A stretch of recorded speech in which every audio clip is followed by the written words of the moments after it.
Well, I suppose we'll just start out with the best damn intro in the business.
And we're off.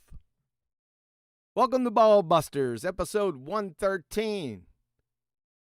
We got all kind of substance today.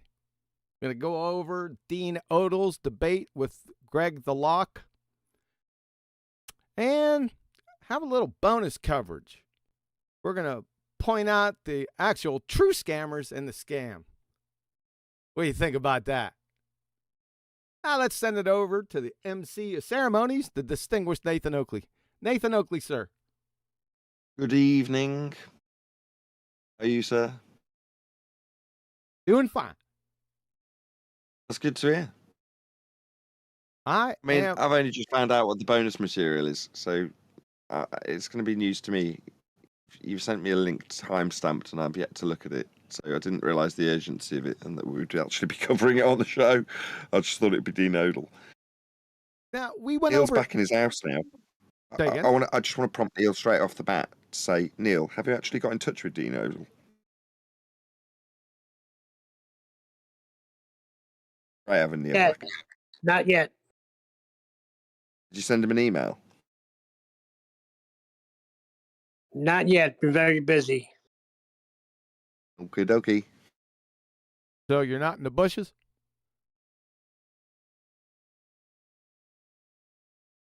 I was never in the bushes. I was at his front door.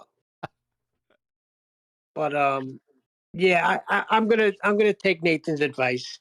I'm gonna write out a nice email because I want to meet the guy. I did listen to him. You know, I used to listen to him in the beginning. Well, how can you meet the guy through an email? Well, I can let him know that I moved to Alabama, local, and I would like to visit his church, and I would like to speak to him pertaining to flat Earth.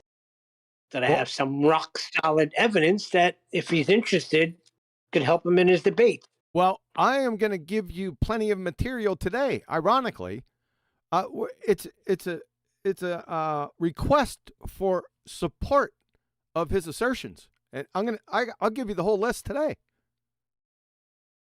Well, yeah, that's an aside issue. So, what I've suggested to Neil is that he approaches Dean Odle with an offer of information that may benefit him, take it or leave it, as opposed to setting him straight, telling him how crap his arguments are and how much better ours are, things of that nature. So, the approach that I've suggested Neil take is going to be different to the motivations of your information today. Let's No, put it it's that way, not. Kiwi. No, it's not. No, today's going Or to it's be. not. No, today is going to be a request for. I like Dean. I like Pastor Odle.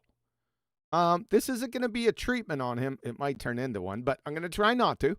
I am just merely asking him, and we're gonna hear all his claims today, his secular claims. This has nothing to do with his Bible presentation, nothing at all.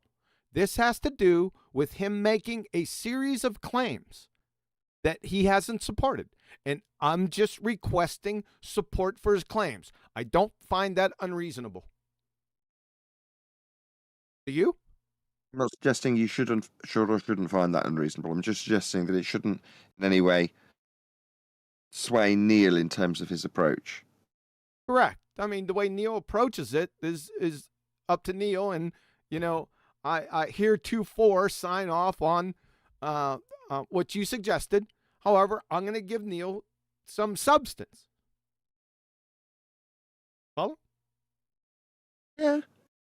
Yeah. Well, on a lighter note, Superchat. Superchat. Yeah. We've got it from Theo Megawordy AI. How many curvilinear radii does that intro have? Yeah. I like what you did there. Yeah, we're on to you. You're curvilinear. It's almost Okay, like so when it comes, go ahead. oh sorry, No, Thought you go were ahead. done. When it comes to Dean Odle, right, I agree with you in terms of he has a likable demeanor. Would you not agree? Yes, I like Dean. He seems like a nice person. Would He you is. agree? Therefore, when people seem nice, you do go out of your way to massage what you're going to present to them, make it nicer for them, tailored to them. When people are horrible, you don't. I'm just saying. Correct. People might say, well, what makes Dean Odle so special? Well, nothing really. He just seems like a nice guy. Therefore, you think, I'll extend him the courtesy based on his general behaviour. But he won't, like you said today, you started off, he's not going to get a treatment. Why? No other reason than as an individual, as a person, he doesn't seem like he deserves that. He's earned that through his character. Does that make sense? Correct. That's exactly my thoughts exactly. But it's useful for those who are onlookers to see that. Because often they just see us pouring on the vitriol and disdain when it comes to our horrible opponents. And it's like, well, no, even with our enemies, we're going to be covering eventually Coherently's debate that he hosted recently. I won't steal the thunder of that particular presentation, but even when I was approaching him, to a certain extent, he's getting far more courtesy than perhaps a Ball Earth opponent would get, even in the face of him calling me a scammer. I'm still taking the time to approach him in a semi-courteous manner. He's earned that. Now, it's obviously different with Dean. I don't know him. I've never even spoken to the guy. But you know what I mean? It's still, there's a scale that you weigh up in terms of how you're going to behave towards somebody. And Yes. respect is earned, isn't it? Yes. In fact, this situation happened yesterday evening in 24/7, where I was in 24/7 and most of the people in there, was about 30 people in there, and one of the gentlemen was in there. He was presenting quote unquote, globe evidence. And as it turned out, it was very, how would I want to say, gentle and kosher. And then after I was done with them, that I asked the audience if they took their nitroglycerin pills. So this is on the same theme. Why was he treated that way? Well, I evaluated quite quickly that he was not a pretender clown. He was serious, he was measured, and he was genuine. So he got a different treatment then. It's not rocket surgery. Yes? Oh, it's brain science. Yeah. So it's welcome, Adam. That's sort of the same thing that we're talking about. How ironic is that? The reason I interrupted wasn't for the weak pun. Stop mumbling, Adam. I was going to Sorry, say, if you've been drinking. No, not yet. Well, a little bit, but not really. Not enough. Flagons? Not enough for that. It's more to do with bad posture. Go There's a ahead. difference here. There's a big difference here. The reason for engaging with Dean is he looks misguided. He doesn't look disingenuous to me. And Correct. Of all the arguments we've had recently, that's our beef with these people. In the bits I've seen, and there's a number of us doing it, people are almost pleading with him. Stop it. Or more importantly, explain why you think that. This guy's a powerful voice, as far as I can see. And the reaction in the crowd when I've watched it, his effect is profound.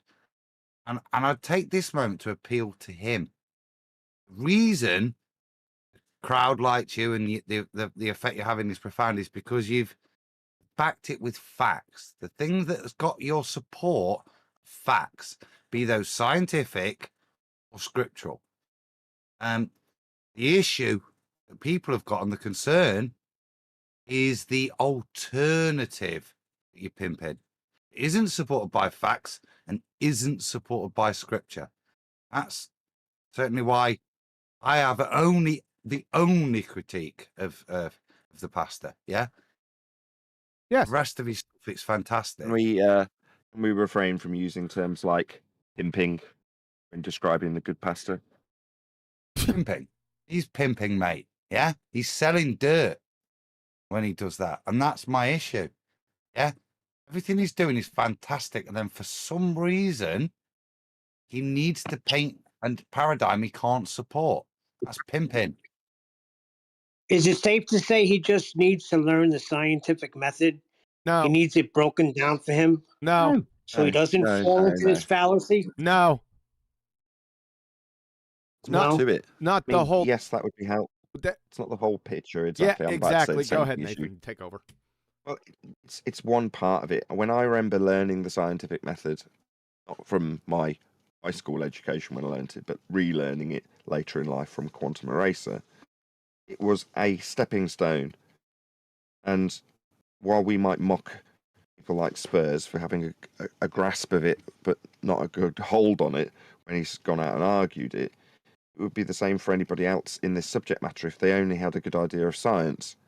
Well, we would declare that having a good understanding of science is a good foundation in making an argument for a flat earth and moreover undoing the claims that your opponent might put to you with the claim of science. Now, in a way, Dean Odle's guilty of that, and I know we'll be just addressing in that regard, or I suspect I know what we'll be addressing in that regard. But it's not the be all and end all of being able to make an argument in this. Okay? So no, just knowing what the scientific method wouldn't progress him much further than, he's already got a good head on his shoulders and he already knows a good few arguments, right? So it's not going to be the first stepping stone either for him. Yeah, it would be an excellent quiver, whatever they put in his arsenal, it is, but it's not the be all and end all, no. I've got no problem with the term argument. Because what's he arguing against? He's arguing against the ball. I've got no problem then with any of his arguments. I've got a problem with is his unsubstantiated pimping of an alternative paradigm. That's where I have the only objection to this guy. Whether he gets things right or wrong in the future, does the right argument, the wrong argument at the right time, wrong time, I don't care. What I've got an issue with is this guy's clearly influential. And for some reason, along with all the good stuff he's doing, challenging, he's pimping, doing the same thing that the ballers do, that got us here in the first place, claiming a paradigm without evidence. Here, here. We're all clearly moist for this, so enough foreplay. Let's play some clips and have a listen to what we were actually talking about. So it's nice and... see, that's a tease. That was outstanding, Adam. But I didn't want to start with that. I wanted to start with something else, so that's a tease. Is that okay? Because it'd be great to keep it in context with this conversation, but you're the boss here. Thank you. So I'd like to start with something and we'll get back to Dean. Don't worry. It's coming. I'd like to start with something that was quite profound that I realized yesterday during Nathan's show. And we were reviewing Shits at 20 and the PhD astronomer, the pretender clown nutty dipshit, Professor Parks, on Gyroscope. And while we were going through that video, I went to the description of the video and I ran into something that I wasn't aware of. I don't follow these guys, Shits at 20, Jaron, or David Weiss. I don't follow them.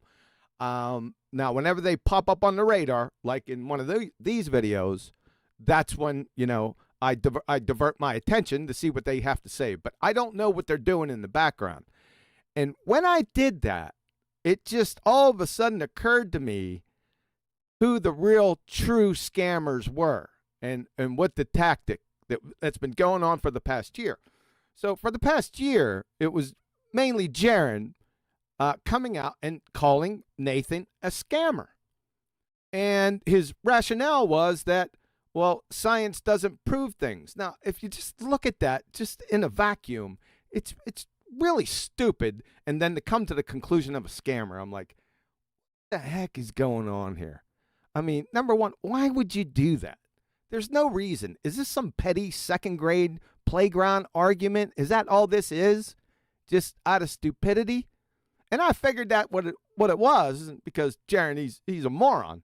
So I let it go. But yesterday when I was looking at the description, it all of a sudden came over me that there's a method behind this moron's madness. All of them. And you know what that is? It comes from a tactic that has been championed by Hillary Clinton. And the tactic is, you see, what she used to do was to charge others what she was doing or was going to do first. It was like a preemptive strike, so as to get everyone's attention on those other people while she was pulling the nonsense, right? So let me introduce to you the true scammers. Mo, Larry, and Curly. There they are, folks, right in front of you. All right? So we identified the scammers. Now it's on to identifying the scam. And there it is, right for you. The True Earth, Mount Meru 2. So this is the second one. I didn't know there was a first one, obviously, but until I clicked on the description box, this is a virtual summit. I want you to look over here, folks, at the cost of general admission to this train wreck, to the True Earth train wreck. Just hold on a second. This is what we got. Look at these numbers. These VIPs, if you go on in the video that we were reviewing yesterday, they talk about it openly, that the VIPs get some personal time with Shits at 20. Look at these prices. $75. $200 for annual VIP admissions. This is the second one. What about the first one? Is there anything? I didn't go back and look how many scams there were. This is just an example of one scam that's going on. And I don't know what this emblem is over here. I know this is being quite pedantic, but they have True Earth over a fictional mountain. Because that doesn't look like Mount Meru in Tanzania to me. Now, it might be maybe a little different coverage. It looks like a cartoon. But what's up with the paradoxical irony over here with this? True Earth over top of myth. So I wanted to... Sorry. So I wanted to start out with this because this is a slap in the face Hillary Clinton motif. So good job, guys. Do you know that you're busted? I just busted you. So flat earthers, what are you going to do about this? I rest my case. About what? A question for Nathan. Same thing you did before, nothing. Neil, can I ask Nathan a question? This is what upsets me. Yeah, I don't have to eke a living out from flat Earth, but I certainly don't want to make it. I don't have to, so it costs me money. But even if I was doing it, I wouldn't want to make a profit out of truth. And yeah, Nathan wants to make a living. Yeah, there's a big difference between this and Nathan trying to make a living from telling people facts, the things we do know, the things we can prove. And this, which is snake oil salesman at best, it's pimping of falsehood. It's titled in such a way that makes me want to vomit. True Earth, which is to imply that you've never been told the truth before. And these guys only $100 a year for VIP access. Yeah, you can get to know the truth. It's everything I've bothered to employ. There's nothing more precious than your own time. Yeah, and I've pissed away so much of my own time, in flat Earth. To see people trying to profiteer from dishonesty and stuff straight out of MSU, it sickens me, really. It really I want to clarify something, Adam, if you don't mind. Right. That was a ramble. I apologise because I'm it was a good ramble, but your sickness will have to wait. So, on the face of this, I have no objection to putting things behind a paywall or the price that you determine your worth is. I've got no issue, and I don't think QE does either. The issue is that they're peddling snake oil nonsense. We know what they're peddling. We fight against it. But preemptively, while they peddle their nonsense behind paywalls, they're telling everyone we're scammers because we're the only people that can stand against the crap that they peddle in terms of a new world, a new paradigm, new potential for free energy, all the shit that they peddle. Like, we're the ones that stand in the way of that. That's why we've been called scammers, so that they can peddle it behind a paywall. And the paywall itself, I don't have an issue with. Garbage they're peddling behind the paywall, I do. Yeah, and I don't think anybody would disagree. Major issue with that. Yeah, if I want to know how to grout my kitchen or do a bit of home plumbing, I don't mind that being behind a paywall. Right? This isn't about that, is it? This is about the nature of our reality, how we should be honest with each other because we've all been lied to. It should not be a point, particularly in this very small community. You stand there and say, I've got the truth, guys. That'd be $75, please. I just said that. Yeah, I'm sorry now, Nathan. I understand your position. You have to say this. I understand your position. I'm not talking about you making your living via YouTube. I'm not talking about someone doing that, right? I'm with Adam, right? This nonsense that there's even levels. Hang on, that there's even levels of pay. There's different levels of paywall. You get more the more you pay, and if you pay the full amount, you get personal time with these bozos. I'm sorry. Fine. Let me finish, Adam. No, because I haven't finished. That's the point. Look, if you don't forget it. Yeah, no, right. That's the point that I wanted to make. If this is about individual time, paying to be somebody's friend, simping, OnlyFansing, getting, then that's not a problem. That's not what's being purported here. It's come over to this, and we can tell you the truth. Pay this, and you can find out what the true nature of reality is. That's what I have an objection to, and that's the differential, Nathan, I make why you're supporting it.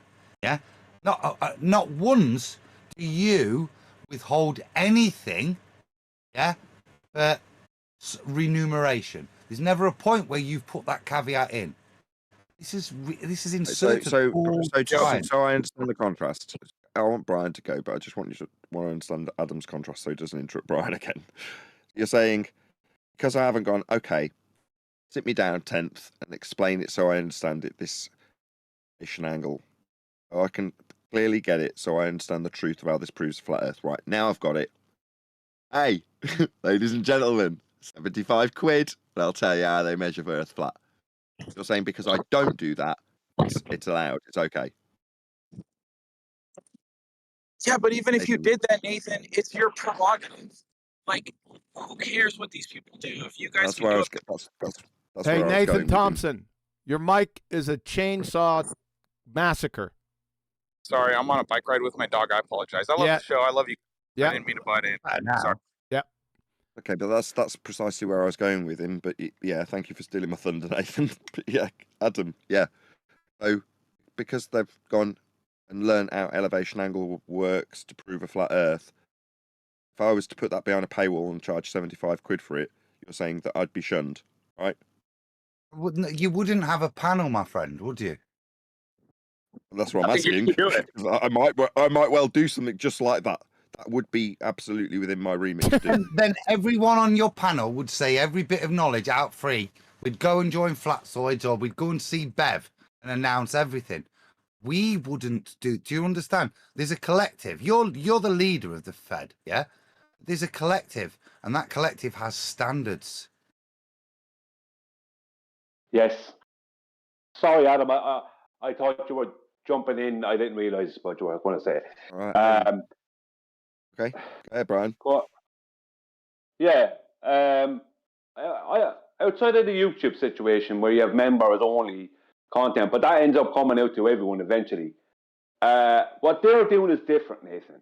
For a start, let me just lay out how weak they are. The True Earth. Why are they calling themselves True Earthers? True Earthers. I'll tell you why. Because Bev asked them a few geometric questions. Bev caused them to stop calling themselves flat earthers and start calling themselves true earthers. That's why. So you're paying for what? What are you paying for with these people? What information did they have that they're going to relate to you that's going to actually have any real relevance in the real world? These people, when they're asked a few geometric questions by Bev and the Try Thinking crew, right? They changed their titles. What the hell is that? What kind of strength of character is that? I'm sorry, this is ridiculous. They have no business doing what they're doing. I don't mind someone making a living, but this is selling the truth and doing it at levels of paywalls. It's disgusting. I mean, what the hell is any of them? What are any of them going to, you pay over $1? What are any of them going to tell you is going to matter? Can I add? Me and Brian warned you about these people a long time ago, right, Brian? I warned you all. I have the same. Sorry to just interject. Yeah. I wanted to confirm that I wasn't unreasonable. So I asked my wife. She's confirmed. No, I have the same attitude. It's entirely their prerogative. Totally their prerogative, Nathan. I've got no problem with saying they shouldn't do that. They shouldn't be allowed to do that. I ask the listener to use discernment to ask their motivation, yeah? Not what it is, but what it can't be if they are doing that. Yeah. I just don't see where the scam is, guys. If people don't want to watch the Mount Meru summit, they don't have to pay for it. You know, where's the scam? I just think it's like their OnlyFans or something. Go ahead, Darwin. I just think it's their OnlyFans. We don't know what they talk about in private. Efer. Can I ask Nathan Thompson a question then on that? Because that's a good, fair point to make. Leave him to the Mount Meru. Sorry, Adam. My wife also echoed your sentiments in regards to. She gave the same example you did to me, which was to say, if you, Nathan, put your stuff behind a paywall, with the example notwithstanding, so we'll use the same one, the elevation angle argument, for the sake of discussion, was put behind a paywall. My wife said, well, people would just find that information somewhere else. Where you said they'd just go to Flatsoids, or you would go to Flatsoids with the same information that I'd bung behind a paywall. I don't mind being the bad guy in this example, because then it can be more directed to me and I can defend the position. The audience's benefit. It doesn't necessarily mean I take this position.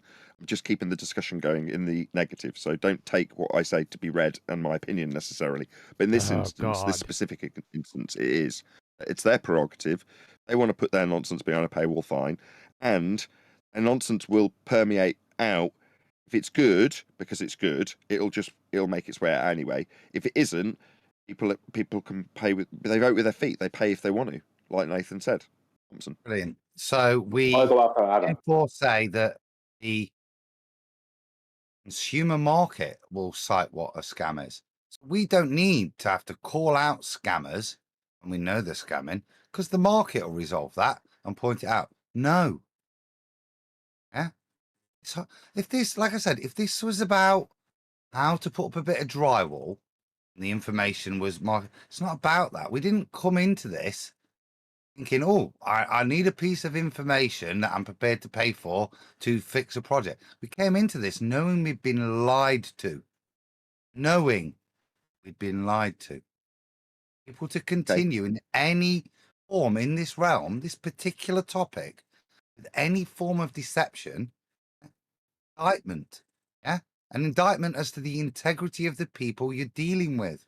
There's nothing to sell here. Yeah? It should be free. And if you want to profit from this, that's an indictment of your character.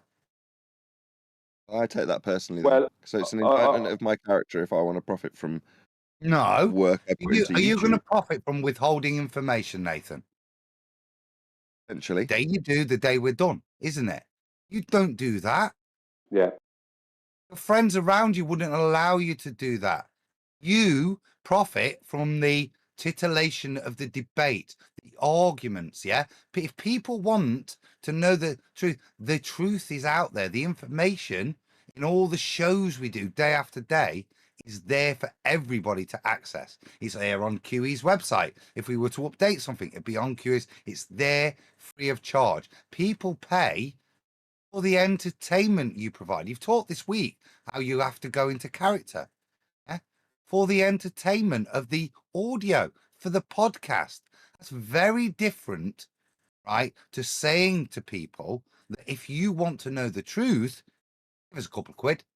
Yeah, as opposed to if you want to keep being entertained, give us a couple of quid. They're two very distinct standpoints. And yep. Okay, no worries.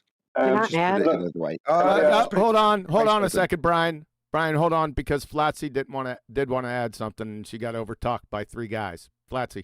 I'm sorry. I just want to give my point of view.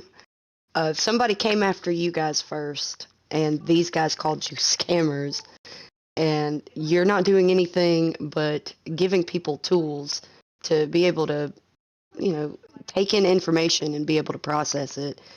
So what they're doing is they're giving you some higher knowledge from, I put that in quotations, quote unquote, higher knowledge than what you guys are giving, and then they're charging people for it. It's kind of like they're the scammers. Really? So, that's amazing. Yeah. That's what I thought. Yeah, well, okay, let me just put something to Adam, and then Brian's in the queue to go next. Right, Adam, let me just put this to you. Said that you've wasted so much time with so much nonsense in Flat Earth. Now, I appreciate that from our perspective, we're saying their information is nonsense. True Earth, if it's true, should be available to everyone as far as you're concerned. I understand. But if I offered you shortcut 5 years ago to the position you're in now, in a condensed form that you could understand, that I'd spent, let's just say I spent 6 months moulding a little course for you to go on, to not have to waste your time, and at the end of it, understand to the same degree you do now, all the stuff you do now, would that not be worth 75 quid? Quick question, just so I can answer that honestly. Is any of the information contained within that condensed course that you bothered to produce, put together to tell me, is any of the information in there novel compared to anything you've put out or you're speaking about right now? Do you try and sell me that £75 package on the fact that there's additional knowledge within it? Just for the sake of contentious discussion, yes. Because I've rewound the clock 5 years, I'm going to say that I have condensed 5 years worth of research that you did not have 5 years ago into 6 months, just for the sake of this discussion. Therefore, plenty of novel information to sell you for 75 quid. What I'll ask you is there anything you are knowingly withholding that is profound enough to then maybe sell at a later date? Oh, I'll have plenty in that 6 months worth of presentations, several videos, all worth 75 quid, all different. That's it's a fantastic way of squirming, and you've not addressed the premise that I've put to you. Are you knowingly withholding something for profit? Yes. And you're a shit out. Yeah, I'm with Adam there. Sorry. The only reason I wanted to jump in for a start, Flatsy, I'm sorry. I was probably one of the three. And if I wasn't one of the three guys that overtalked you, I'm sorry anyway. Right? You're good. You're good. No, let me. You were one of the three. Go on. Okay. Yeah. Well, obviously, then the apologies is warranted. To answer Nathan Thompson's question, where is the scam? The scam is they're selling truth, yet they're going to be selling ether and dielectric acceleration and true earth. This is not truth. You're not selling truth when you're selling an agenda. They're selling a belief. So that's not truth. Selling a belief and a paradigm and a narrative is not truth. So that's the scam. Look at you guys. We're assuming that's what true earth is. No. I don't think I really need to go out on a limb with that one. It doesn't matter. You're saying over here, I've got something really valuable that I won't share with you. Like I said, it's perfectly reasonable if it's plumbing tips, DIY, anything technical. If you were selling technical information, fantastic. You've got every right. What are you purporting to sell? You're purporting to be selling the truth. Truth is free by anybody of any moral standard. Yeah, you cannot say the thing I'm trying to sell you is the truth and put a price tag to it, unless you're a shithouse or a charlatan or a scammer. Argument. All right, this argument is being had in a different arena in a very different set of circumstances by a gentleman named Louis Rossmann, who, if you're a techie, you'll be familiar with. Now, Louis Rossmann is fighting for the right to repair. The right to repair is interesting because essentially it's the same principle. Manufacturers want to withhold schematics, information about repair, so that you can't repair your own stuff. In other words, it benefits them to withhold the truth. Now, Louis Rossmann's approach has always been to publish on YouTube repairs he is doing so that you as a viewer can learn how to do it. Seems counterintuitive, right? He's running a business where you can walk in with an item that needs repairing, and then you as a paying customer would have learned how to do it on his website.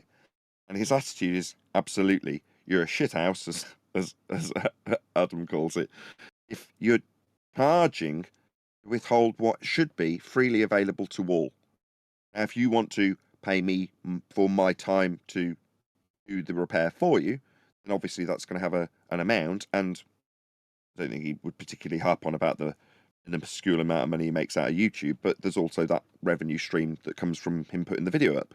The point is he's making what should be available for free, as opposed to saying, well, now I've learnt it, I'm going to monetize it to the point where I stick it behind a paywall. Because that's no different to the manufacturer keeping hold of their schematics and withholding your right to repair. Now, Adam's view in this contrast by me is to say it's your right to the truth.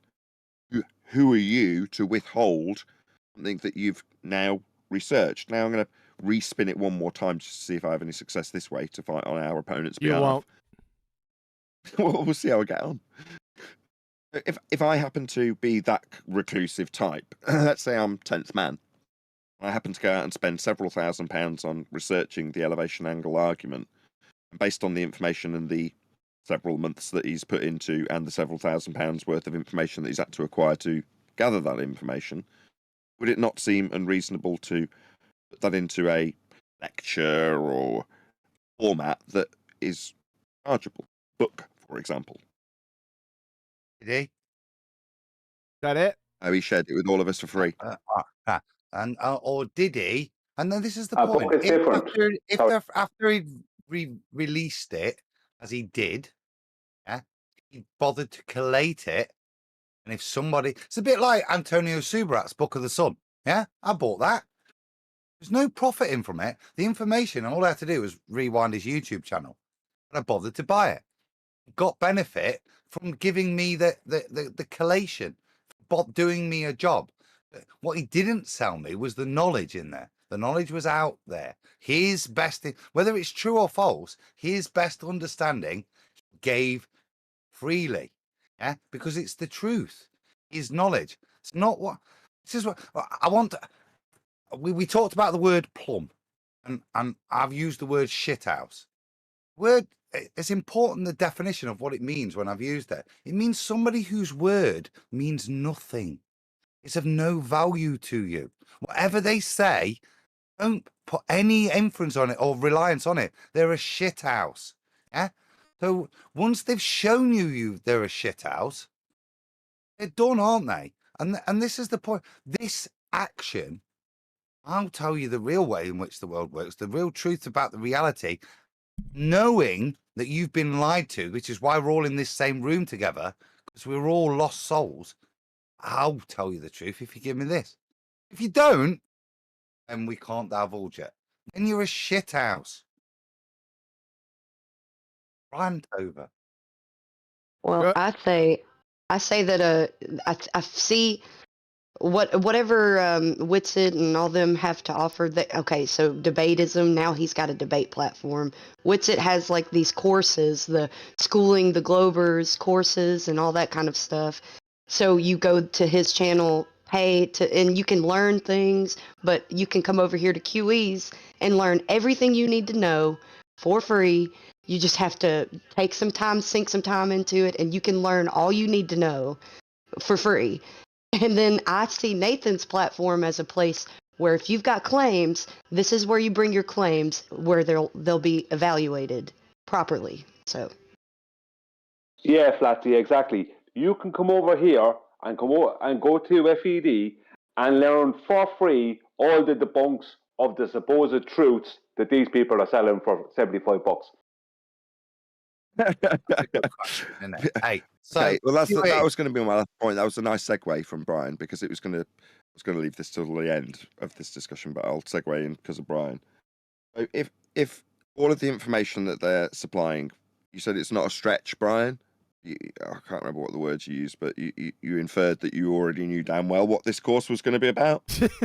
Well, if that information they already haven't out, agenda. Yeah, come on.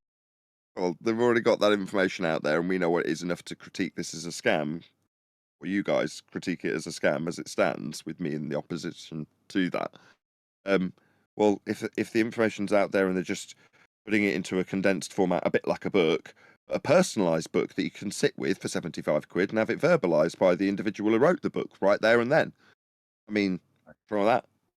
No, I'll tell you what's wrong. The book is different. Right, let me just have it. Yeah, because I'm fuming inside, right? Different. Why is it a scam? I'm smirking. I know a Baldwin gets off on this stuff now. I've got a big smirk on my face. Imagine there's a level of turgidity right now. Right. So if you were selling me a condensed pile of your rhetoric, and that's what you're selling me, that's fine. That's not what's being told. Yeah? You're being told, come over for this lecture about the nature of reality. Now, the fundamental objection we have with the nature of reality we've all been sold previously is it's not supported, it's not evidenced in any way. If somebody in this arena says to you, I'd like to sell you a new version of reality, and it's supported with same level of lack of evidence, and that's a scammer by the standards of this community, because we set the standards. Fine, let me contrast it with a different. Oh, brother. There's no amount of lipstick. No amount of lipstick to change this pig. Yeah. I was going to flip flop. Hello. I'm going to agree with you. Hello. I agree with you. By contrast, it's like that Randy guy goes around debunking clairvoyance. It'd be akin to guys who say we see ghosts, we can talk to the dead, taking their stuff behind a paywall. It's like the gypsy with the crystal ball taking the handful of silver so you can talk to a dead relative. Well, there's obviously people who are, how I align with you, like us, out to expose that fraud scam for what it is. Taking money off you and selling you bullshit. In this case, the reality of talking to the dead. Or the reality of Earth being an Ethereum plane or whatever it is they're bullshitting about in that respect behind paywall. Same scam as people telling you they can talk to the dead. All those people who object to those scam artists object for the same reasons we object. It is a scam, not true Earth. We know what they're peddling. To put a price tag on it is no better than someone telling you they can talk to your dead grandma for 50 quid. The title says it all, doesn't it? True Earth. That doesn't tell you the intention of what's being sold to you. Yeah? And you are daft enough to be scammed. Go and give them the 75 quid, you know? Look at what's being sold to you. It doesn't say really slick tires, does it? The title's True Earth, the truth about the Earth. That's what they're purporting to tell you, to sell you. That's sell. Truth Okay, about well, from my perspective, right, I look at this and go, okay, right, at the start of this, I played devil's advocate. Fair game, right? It's their prerogative. Wife even agreed with me. Well, from my perspective, I go, okay, yeah, it's all great being moralistic, but when the bills pile up, I mean, at the moment, I'm teetering on the black. I'm not desperately in debt. But you know what I mean? The point is that might change in 2 weeks because it's very volatile as a YouTuber. You have to expand out your means of generating revenue. And this, you may object to for the on the grounds, notwithstanding the grounds we object. As a YouTuber, that's their content, that's what they sell, and they're looking to expand it out. And we still object, and this brings us back to QE, where he puts a fine point on this in regards to the Hillary Clinton techniques used against us when we object in the manner we are today, even with me playing devil's advocate on their behalf. Right, QE? Yes. Nathan. They are going to accuse us of scamming for no other reason, and they know that we can expose the lack of scientific validity for what's being offered behind this paywall. In the same way that Randy guy, I wish I could remember his surname, would expose your clairvoyance and your psychics. I got one question that should answer this. Nathan, are you prepared to extend your revenue streams into shithousery? No. And then there you go. End of conversation. That's the point. Yeah, you've got standard. As painful it is to say, good job my wife's not listening. Hope she's not got her ear up against the room. I'd rather be poor. Hey, Brian. Can I just point out? Brian, go ahead and finish it up. It's your last comment, and then I'm going to round out, and then we're going to move on, okay? Yeah. I'll make it concise. Nathan brought up the book element. If you buy a book, QE, and Adam buys the same book, and Nathan buys the same book, and I buy the same book, regardless of the currency differences, the book will be about the same price. And we're getting the same thing for the same price. There isn't like a more special book that you can buy for an extra $19.99, right? And it's not some special information. It's the same information in each book, and you can then bring that book and give it to someone, show someone something in the book, allow them to read it. A lot of people are more likely to read a book than they are to watch a video. And what would you get out of half an hour of a video with it, or someone sitting there, whoever, sitting there talking nonsense to someone, just bombarding them with garble? Do you know what I mean? A book is different. Books have been sold for eons. Like you're not selling. Hey, bloody hell, Brian! You like books? We get it. No, Nathan, I was making the point. If you look at them, if they just had a cover charge, right, a basic general cover charge, right, it wouldn't look so bad. But they have the different levels of charge, which means that they're selling truth at different levels. It shows that they're not genuine. They have an OnlyFans page.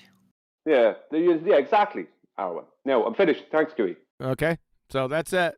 I'm going to round out. So, ladies and gentlemen, I got a question real quick. Oh, brother.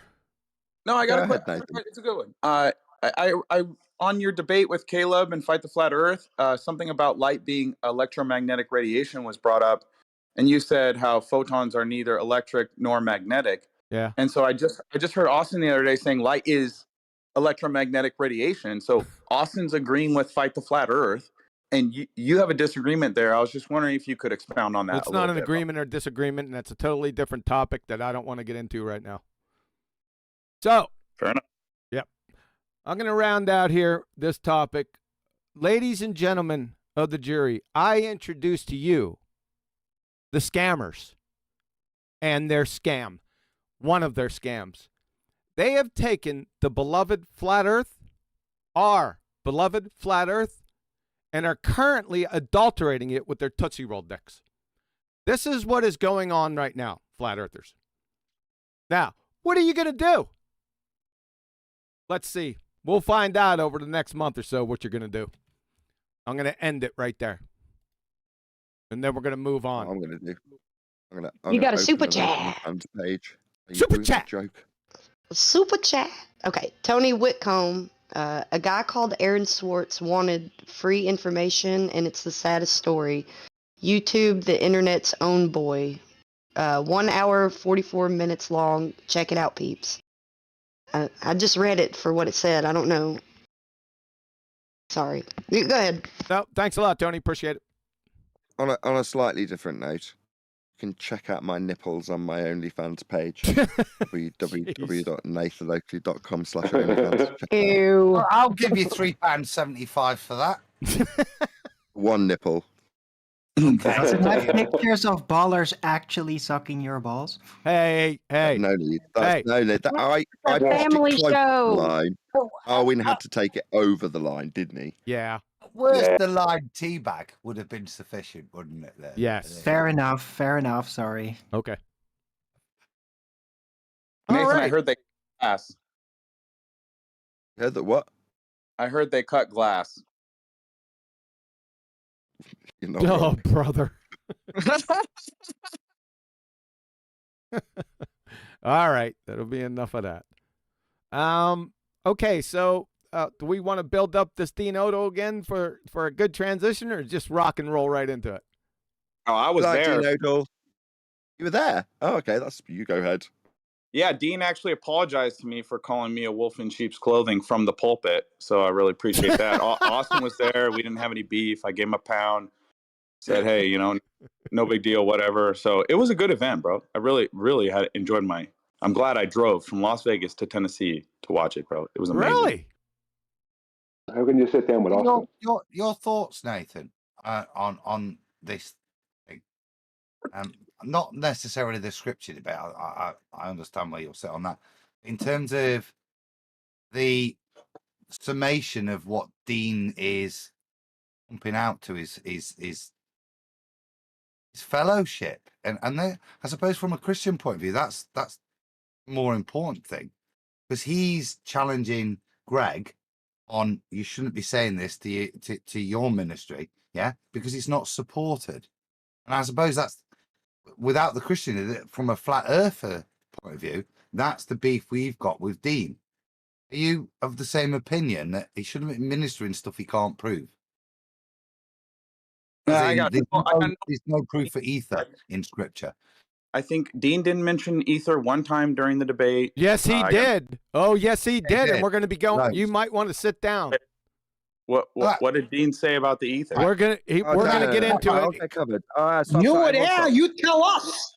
Hey, it was a Everybody's 4-hour got- debate. I Hello? apologize if I don't remember Control. the entire thing word for word, but his argument wasn't the earth is flat and there's an ether. Yes, Okay. it was. Nathan, You're going to get caught. Nathan. Hold on. Pay attention. Adam, everyone, Okay. shut Yeah, your boss. up. Nathan, we are going over the debate. You're wrong, by the way. We're going over, they had a little secular debate. And if you hit the live stream or in Discord, go ahead, hit that stream. They're going to be sitting on the debate, whatever, on the stage. I'll give my question. Shit, Okay. wait a second. Fuck. They're sitting on the debate stage and they're talking to each other. This doesn't have anything to do with the Bible discussion.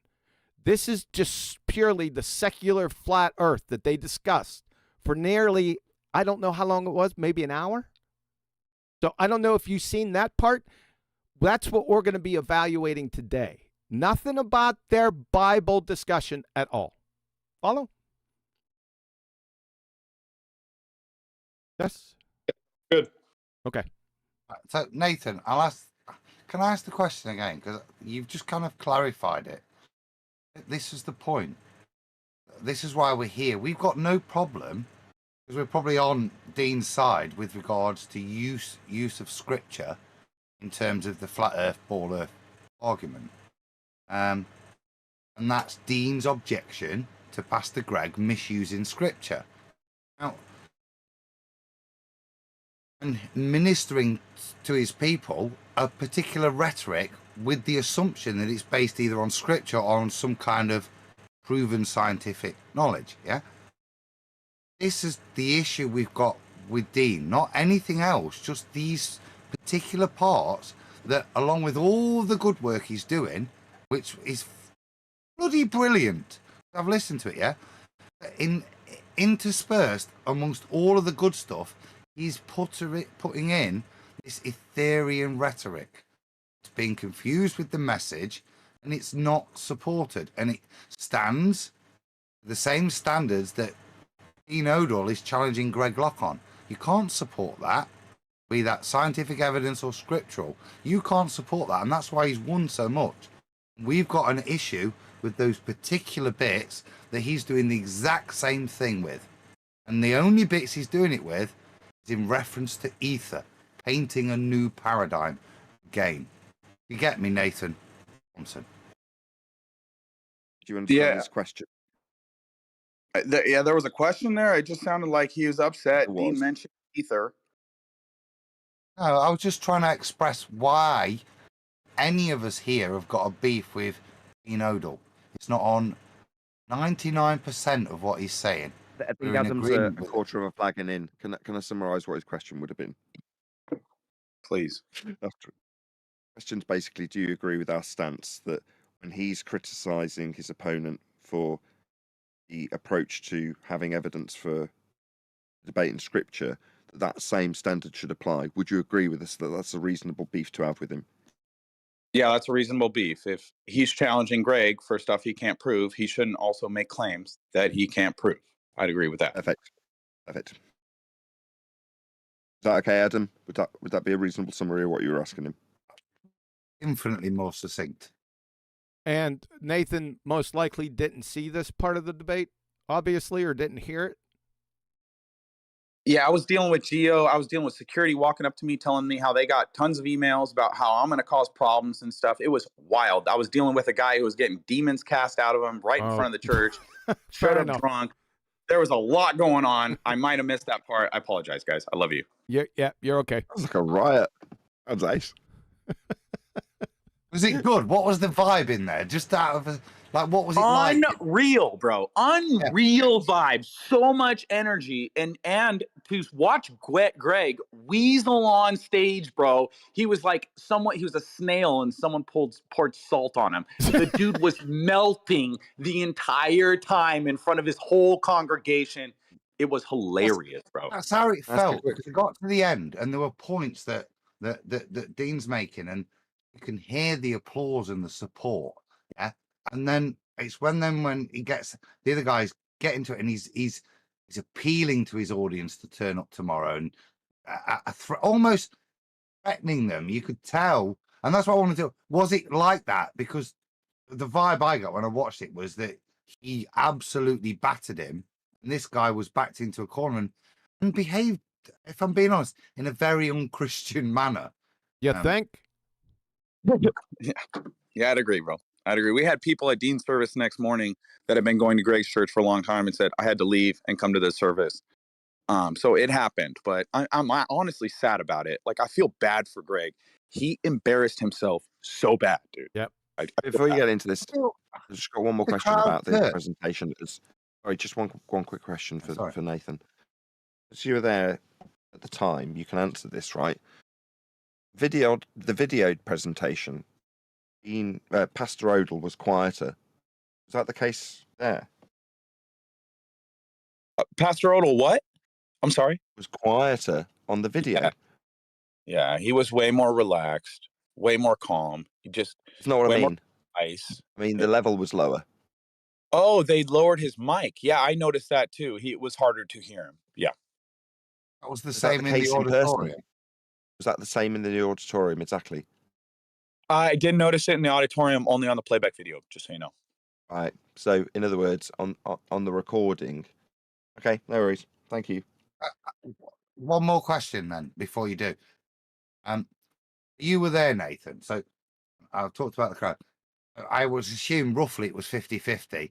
Was there a noticeable change in support by the end of the debate compared to the or were No, both I sides I wouldn't say like half the Globers flipped or even 10% of them flipped. I mean, people who came there thinking Earth's a globe probably left on the fence, maybe. But to say they were convinced over the couple hours that we were there, I don't think that. I'm sure some people were, but it wasn't a large majority. Like everyone didn't turn on Greg instantly, for example. So, Okay, last question. All things being equal, if it was moderated properly, who out of the two would win a bare knuckle fight? Greg would have bam-bammed, or Dean would have bam-bammed Greg, just swung him around like a little kid. So, yeah. Are we done? I hope so. It was good. I want to hear your presentation. Okay. Comedic segue. What do you want? Yeah, it was a good segue. I knew there was something coming that was off kilter. I just I couldn't pinpoint it, and you came through with flying colors. This person testimony, you can't beat that. No, I'm not talking about Nathan Thompson. I'm talking about Nathan. Yeah. Okay. Let me preface this by saying, and I think I could speak for everyone here, and I already spoke to it, but I'll do it again officially. This is nothing against Pastor Dean Odle. Personally, I like the gentleman. I liked the gentleman when he first come out here. He was back in the day with me. I think I came out here just slightly before him. I think it doesn't matter. I listened to his Bible presentation. It's outstanding. I have no issues whatsoever with this. I do have an issue with this part of the debate.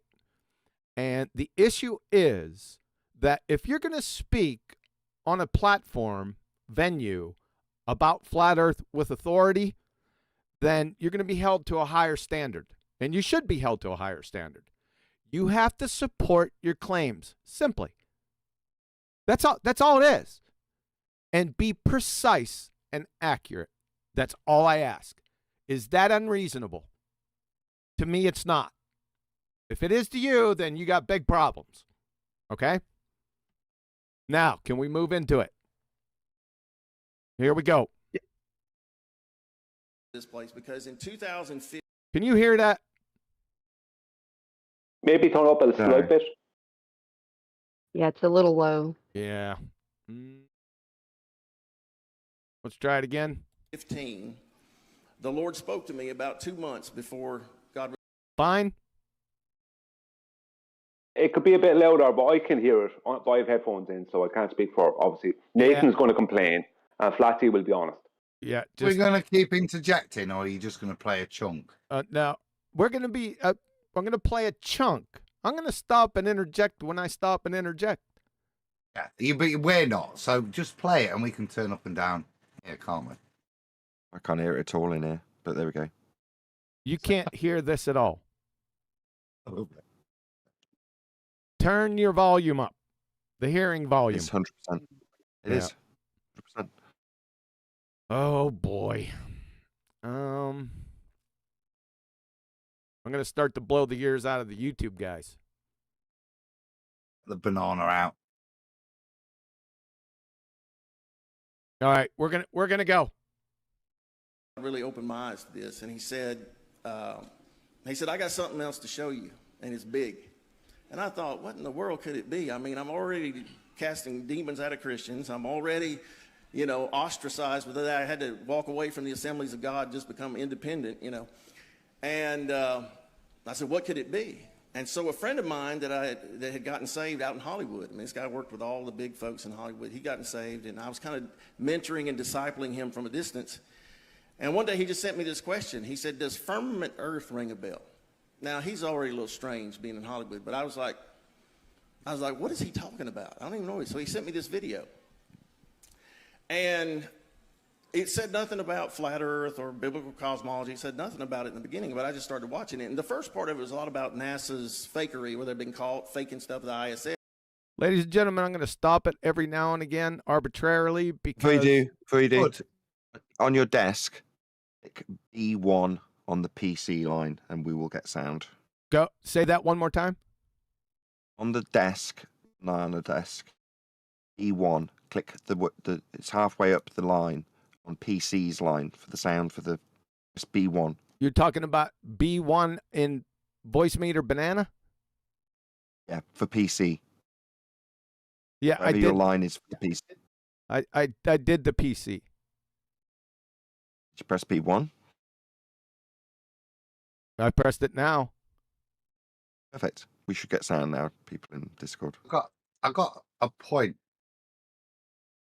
of morality, if I can. Briefly. This is why it's why I object to Greg pimping stuff. You see, he's prefaced everything he said there, and he's talking to a Bible-believing Christian audience. So to give himself validity, he's made the statements, I've cast out demons, I've done this. He said to the audience, I'm a good Christian. Which if the audience are good Christians, they should accept that in good faith. Everything else he's about to say. This is where I have an issue. Not to attack him, but to warn him. Anything you say, when you say to start and preface stuff like that, everything you say is up for review, and therefore you should be more vigilant than I about what you pump out as truth. And that's what we're warning you about, not attacking you about, mate. Yes, so like I said, I'm going to arbitrarily stop this because I don't know. I'm taking this from Parable of the Vineyard. So I don't want any copyright strikes. So sometimes I'll just stop it just to stop it. Okay? There we go.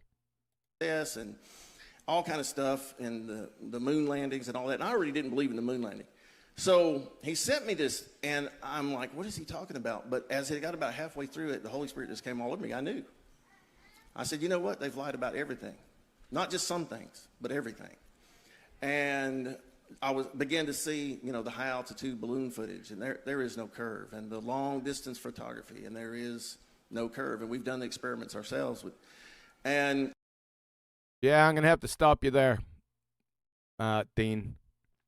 You've done experiments yourselves, so you need to support that. So we want those experiments. What we're going to need is, and I've got these written down, if somebody can send this to Pastor Dean, there's going to be a list. Okay? So with that experiment that you just claimed, clearly, we're going to need the natural phenomena observed at a minimum and the hypothesis for what you just said there. I think Dean misspoke. He just meant observations. Well, I don't want to hear it. QE, send them to me personally so I could put them in the email. The second email, not the first. Right. So this is the point. There's two levels of critique here. We can do this like a standard review and remind the pastor, no, that's the inappropriate vernacular there. Yeah. You should not have said, was it you, Nathan, that said observations? Yes, exactly. It's an observation. That's not what I've got an objection to here. Yeah? This man should be permitted those faux pas. He shouldn't be being picked up on those. Yeah. Because he's doing a bloody fantastic job. We've got objection to, right, isn't how he describes an observation at 100,000 feet as an experiment. It's the fact that he's pimping ether as a support of a paradigm. Yeah, but we haven't got there yet. I know, but I'm still going to defend him at that point and say, don't be overly critical. That's just a fine tuning of his grammar that's required. It's not an adjustment of his understanding. The critique is to do with the latter. It's his understanding that he thinks ether is A, scriptural, and B, in any way supported with any evidence. We'll get there. Not right now. we'll get there. I'm going to keep saying it because I like the bloke. Okay, thanks. Go Hang ahead, on, Brian, could I quickly. just support QE here? Yeah. QE should always, we should always pick up everyone in this arena who uses that word experiment. Because we're not talking about some random colloquial thing. In this arena, it means something. So you should always, because the problem is, the only reason he's using it in such a colloquial sense is because he doesn't understand the meaning of it. Because the meaning, the true meaning of what it is, has been taken away from the public. We're trying to give it back, bring it back in, and we might be hated for it, but they need it. What's the point in us going soft on it now? We never were soft on it before. Don't. You have to keep a hard line on these things. This is presumably why Neil piped up earlier and was like, would it help if he understood science? Well, yeah, in this scenario, Neil, yeah, absolutely. Oh, it's going to be throughout this scenario. So just keep listening. Here we go. So I begin to before see you these do, things. the Oh, point of that brother. comment- Oh no, because if the point of that comment was twofold, yeah, it was the second point. The first point I outlined. The second point for brevity. If you're going to interrupt newbies like this, every time they misspeak, you'll be pausing more than you going, oh God, I've got Adam's interrupted me free. Yeah. He's not a newbie. The point I'm making is stay on target. Yeah. What's the target? Shit is pimping about ether, or whether he Jeez. misspeaks or has a misunderstanding and could be educated about what an experiment is. You want to pull him up on that, or focus on what's the offensive bit, certainly to me. Well, I'm going to pull I want him to put up. him up on that. I'm going to pull him up on everything, Adam. Like I said before, it is not unreasonable to ask if you're on a venue, on a platform, and you're discussing flat Earth as an authority, precision and accuracy is a must. We've been fooled with the term experiment in science, and I'm going to point it out. Thank you. Don't disagree.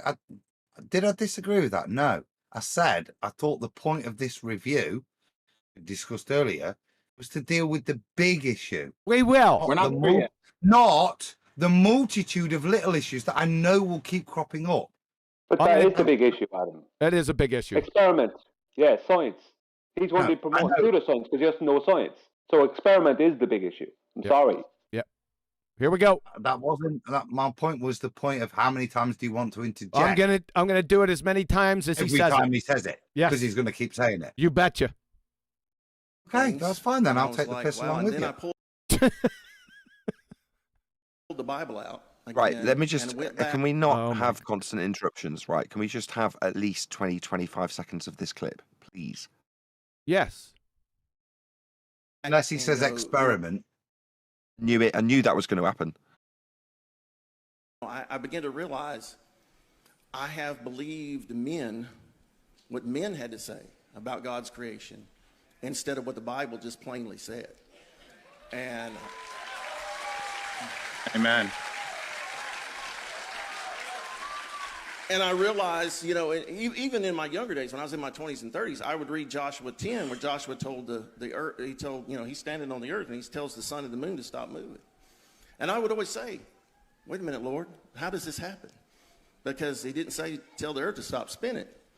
So that always troubled me. I could never reconcile. This personally But always. you must have to pause it just for YouTube's sake. Yeah. This is the sad thing. This is what I'd love a show on. Yeah. When you look at things like Joshua 10 and the obviousness, people that believe in the Bible, yeah, it describes what stops moving. There's no argument to be had if you believe that.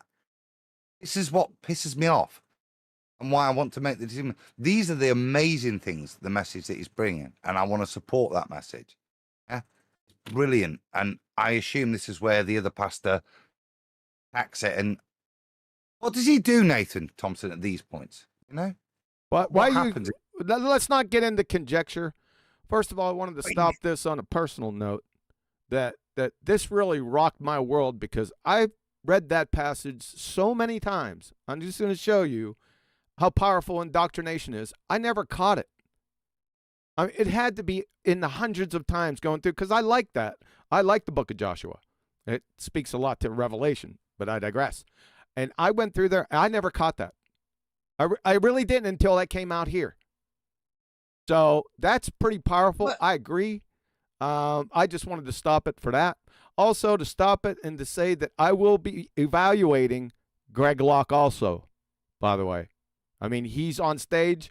I cannot ignore him. Good? You can understand my point, Q. Yes. Things that shows I'd love to do are exactly what you just said there. Time when I reread that and I realized that the scripture never lied, I just completely misinterpreted it, yeah? Yep. Or ignored it, Yep. yeah? And this is what's frustrating, that so much of our time is being distracted by these little things. Hold on. In church, they didn't. They said that they didn't have an understanding of science. That's the excuse they gave for the earth. Yeah, That's I'm pretty not. pathetic. That's what was told. Yeah, right. What about me, Neil? I could read the scripture. It did not say the earth stopped turning. He's not Shirley Bassey. Yeah? Yeah? Right. The scripture said one thing, my brain said another. Yeah, because I was programmed so heavily, I misinterpreted the scripture. All right, we good? What's that got to do with his sexual preferences? I don't follow. Oh, boy. Well, Adam said it's got something to do with his celibacy. Jeez. And back at the ranch, here we go. All that in my mind with what I had been taught from a child. And once God opened my eyes to this, and then I began to see the evidence, and which I'm going to share a lot of that. I began to see the evidence. I pulled my Bible out, and I pulled out my Strong's and my Greek and Hebrew dictionaries and lexicons and started going back through it all. And, and I had to admit that I hadn't just taken God's word literally in those areas of how he described, he created the earth. And that it was still and at rest, that it was motionless, that it was stable, that it was not flying through this vast universe. That he didn't teach any of that. And so it took me about a month. I couldn't sleep much because I just kept studying and studying and studying. And then finally, the Lord had me share it to our church. And I turned off everything. I turned off our public broadcast. Just a public service announcement. I got to stop it here. Just I've got a question then. Oh, brother. Every time I stop, are you going to freaking go on? Yeah, and I'll keep it succinct. Quick question for Nathan Thompson then. Based on that, he's just dropped a lovely bomb right there in the room. How's the room responded to that? That this scripture there, just like QE said, yeah, holy shit, we all know that bit. What happens? The sun and the moon stop. Yeah? How do you then, and how does the room respond to that? Is there a deathly silence on the ball earth side? Is there an intake of breath, Nathan? Did you get my question? I can't speak for the whole room, but everyone was certainly paying attention during this part. Here we go. And said, I'm just going to share it to our church and see how they respond. And it's been amazing. And then that was 8 years ago. And man, it's been quite the ride since then. I mean, it's exploded, and here we are. Yeah. But that's my side of it. So obviously he just gave his breakdown, a little backstory of how Dean came to where he's at right now, obviously.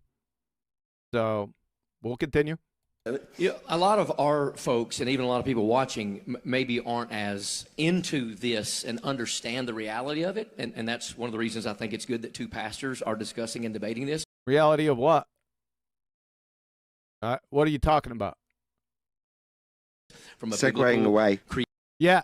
This is he's going to fill the airways with nonsensical drivel.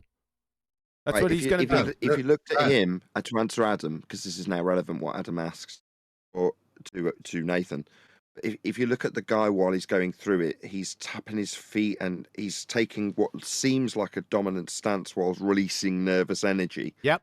And then he turns away from him while he gives this little deflection non sequitur. He's clearly not addressing he's about to not address what's just been put down, and it's pertinent. So his response is telling.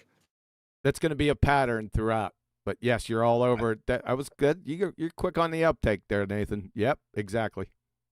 Here we go. So just as the antecedent gas pressure is containment, So is the antecedent that it's the sun and the moon moving for them to stop moving.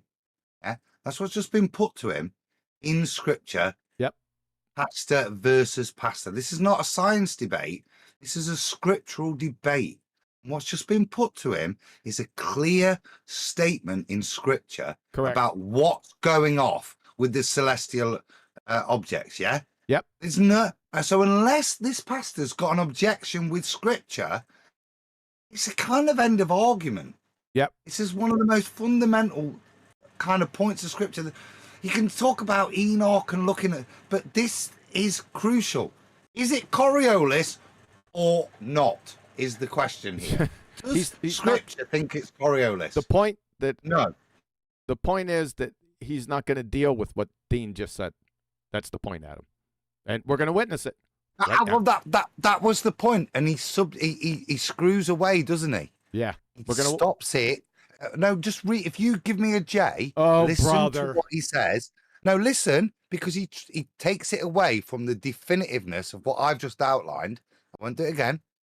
Adam, I don't have to pull a J. We're all over this. Give me the J. Give me the J, and listen to his way he changes the nature of the debate. Well, this isn't going to happen the whole way through, Adam. I'm telling you right now. No, I know, but we've already demonstrated. Everyone heard it, Adam. We already know. I'll give you the J. We'll do it again. You're a gentleman, you are.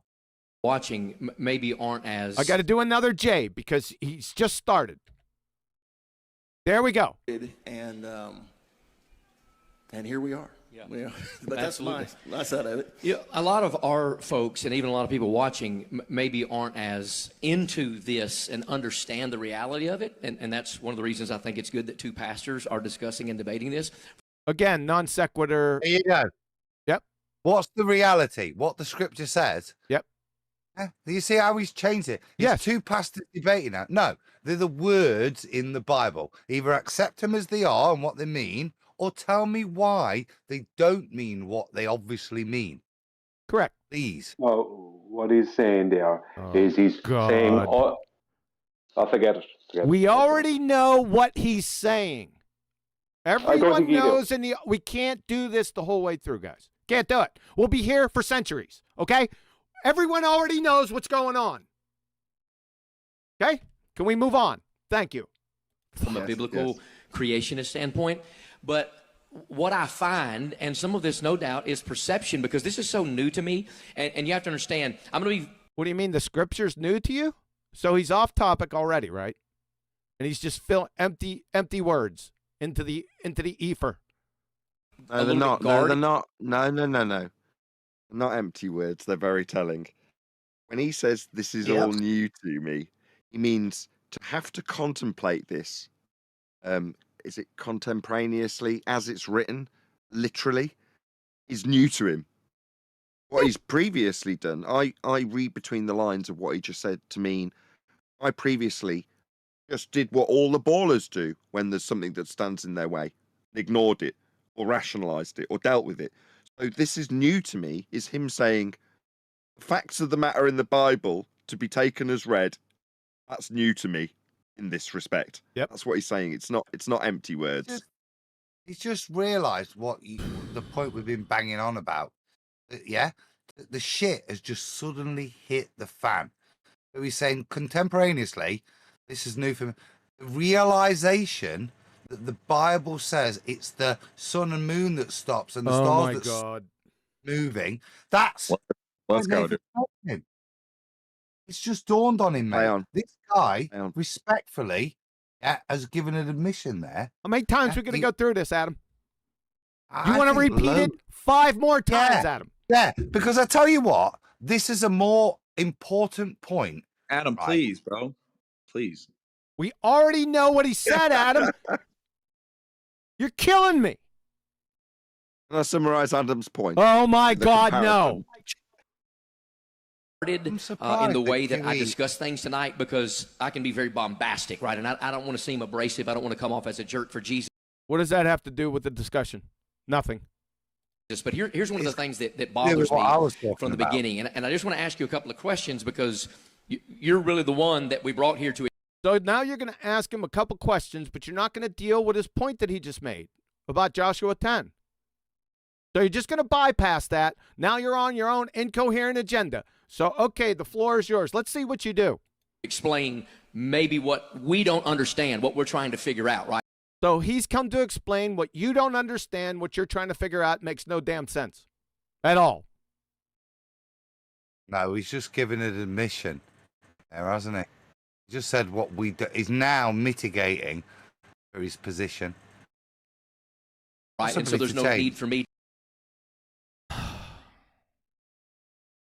to ask myself these before we questions. go on, can I just ask one? 'Cause I'm lost now. Because there's the point that I've started with, which is let's destroy him for talking about Ether, the fake in Egypt. Yeah.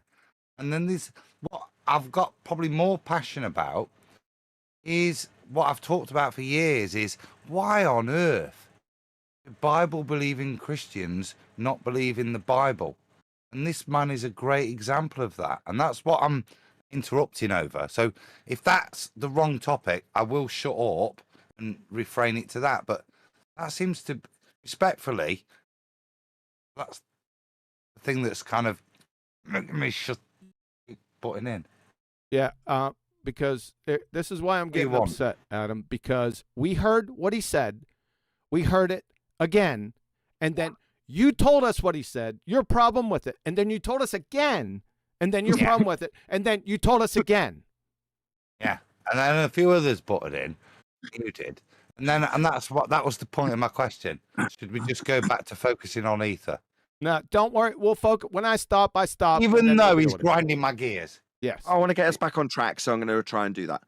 So in respect to his last words, he's essentially mitigating for this revelation by saying, we simply don't understand. That's a more polite way of saying, I don't want to contemplate this. If we can carry on playing. And so the first one is, I have a hard time with the people that see factual things, and I'm not talking about curves and all that. I'm not talking about looking out the window of an airplane and all of that. Right? He has a hard time with people the people that see factual things. All right. We could argue that till the cows come home. We can't argue that till the cows come home. We destroyed that nonsense back in 2015, Greg. It's a pitiful Reddit argument from 2015 is what it is. It's stupid. You're a stupid man, and you're going to show that throughout. But I watched this show, this Behind the Curve. Oh, brother. Okay. Right? And there were 3 times in that documentary where the evidence proved rotation and curvature. Just honest, I've got to stop you there. Yeah, I'm stopping anyway. The people who gave you that evidence, you can pay them 75 quid and have a one-to-one with them if you want. Thanks, Nathan.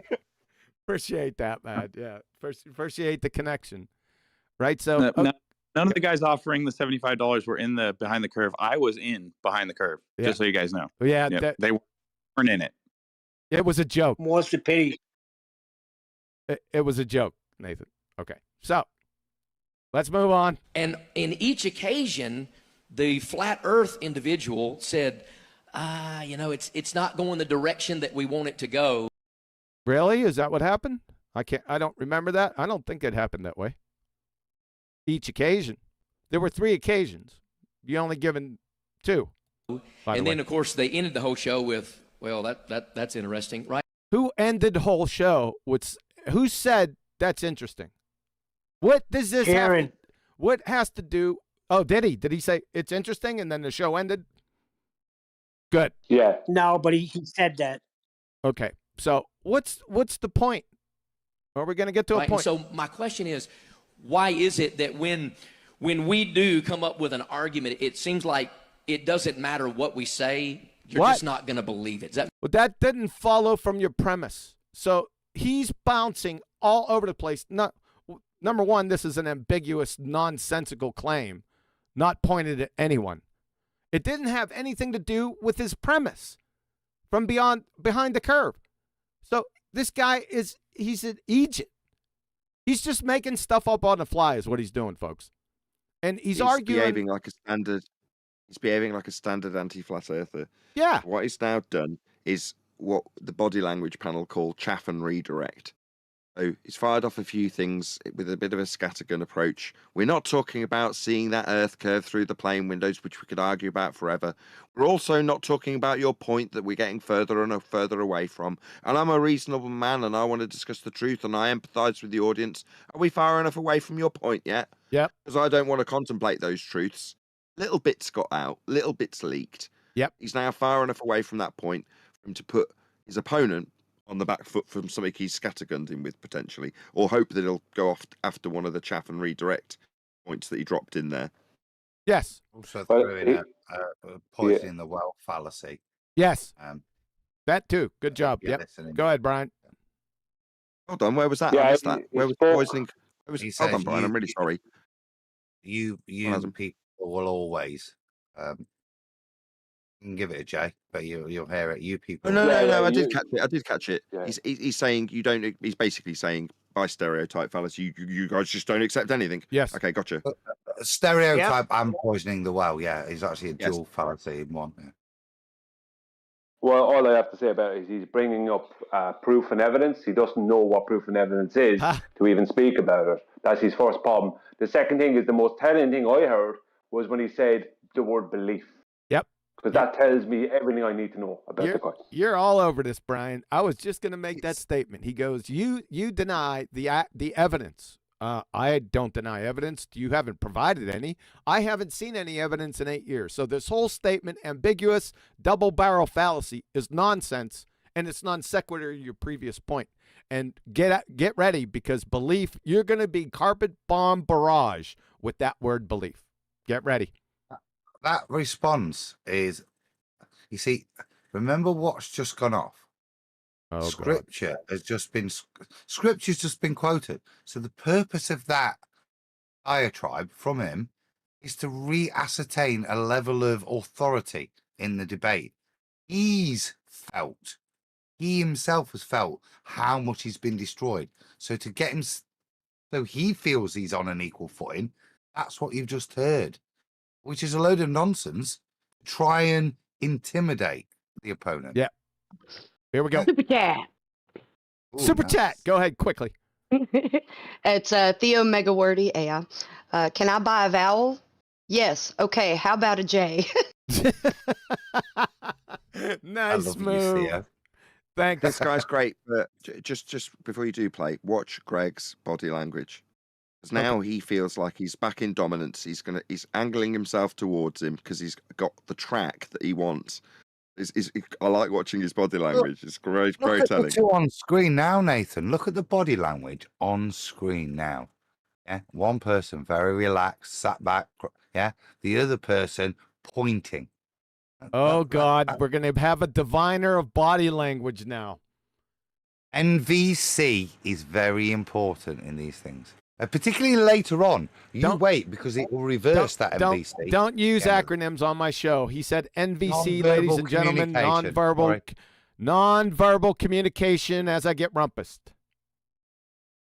So, with the definition, we're going to go ahead and move on. That makes sense. How can you just reject the evidence? That works both ways. Yeah. How can you reject the evidence? What evidence, clown? You haven't provided any evidence. So that's an easy one. Dean. Stop. Burden of proof reversal. In light of what I just described, so he's gone through the rigmarole, twisted his body away, and started chaffing and redirecting. Now, because he's got a claim based on biblical scripture that he segued away from, he's now charging his opponent with not addressing evidence. Right? What's just happened? Yeah. Yeah, you got it. You're on it. Good job. Understood. Yes, because we show evidence, and then everybody, people go, "Well, I don't care." Here's the thing about whether it be another just a baseless assertion, because this is all nonsense right now, and he successfully got away from Joshua. Yeah, it missed opportunity because he could have just reasserted the point. Yep. Ignoring evidence like the sun. I mean, Adam, I think, should reiterate that evidence now. I'll tell you what, I'll wring your neck, Nathan. The gyroscope. No, I'm happy to do so. No. Stand down. No, I was joking. I weren't even listening. I was actually timed out for a second. I heard a point of.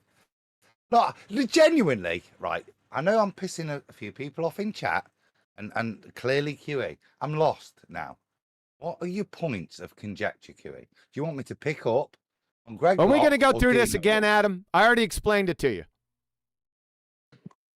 Are we waiting for Well, each let's of them? play, please. Electronic gyroscope, and I remember that. Now, you got to remember, you got to look at things like just because somebody does an experiment. Uh-oh. What experiment? So, this experiment, too, he may be speaking generally, but I'm still going to need the natural observed phenomena, and we'll need the hypothesis. That experiment has to be repeated again and again and again. And Not really.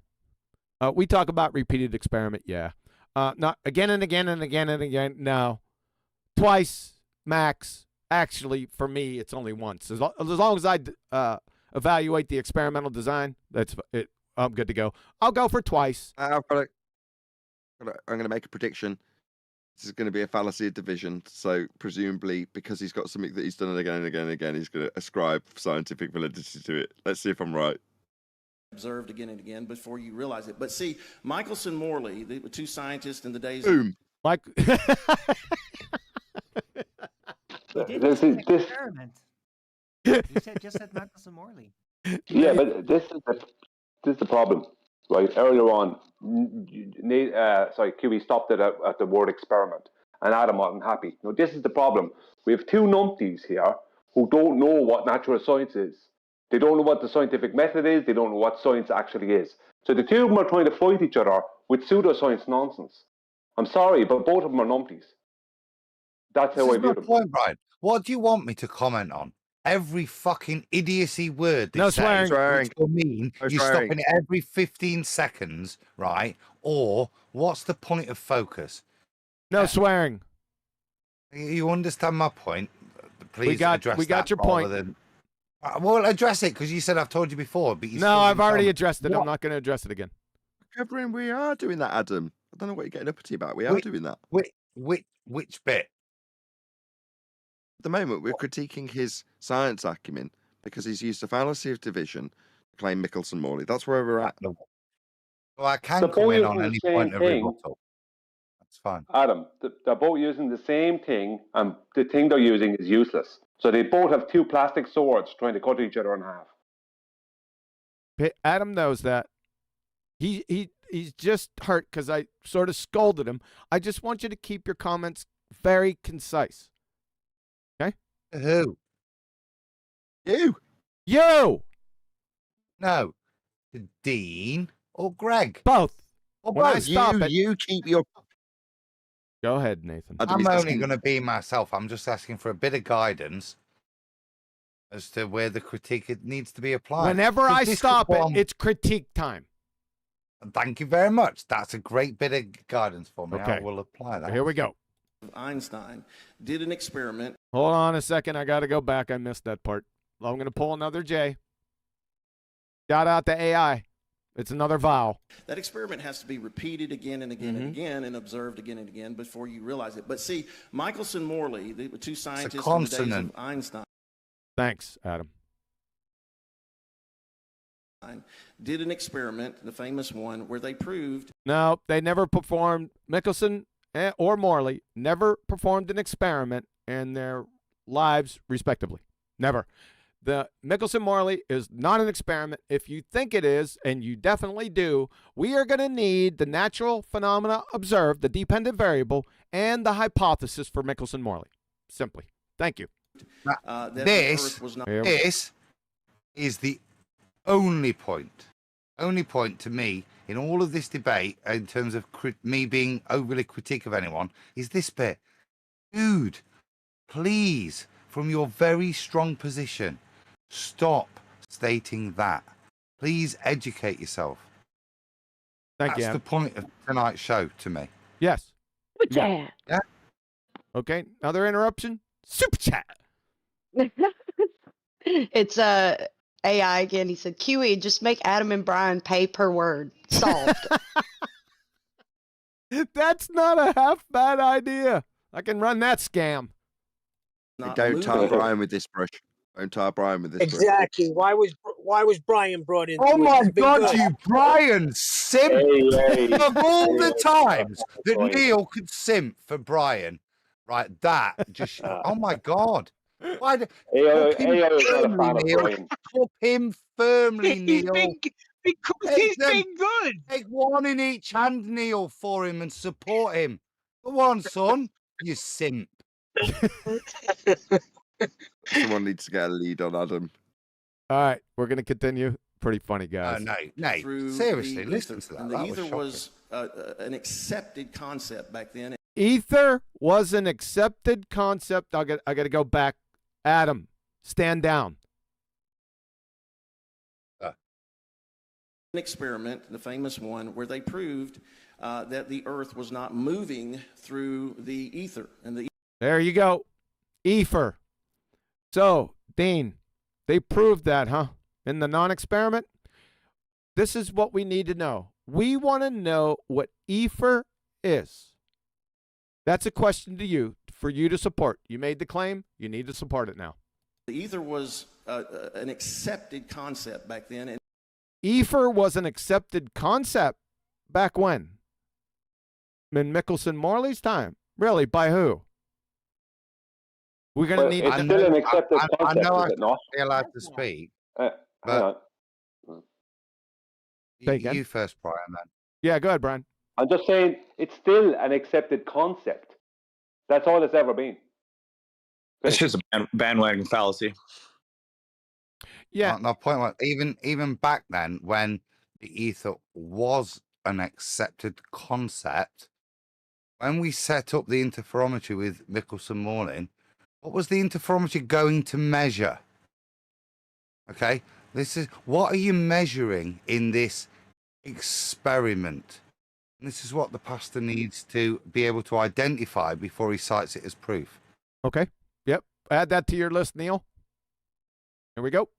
And really, more and more physicists are coming to accept the ether. Now, what the ether... Okay. So more and more physicists are coming to accept that this accept word, too, is driving me nuts. Why would physicists need to accept something? Wouldn't they just validate? Wouldn't it just exist? Do I accept a banana? No, it's right there. It's a banana. I don't. You're in a complete category error, sir, Dean. So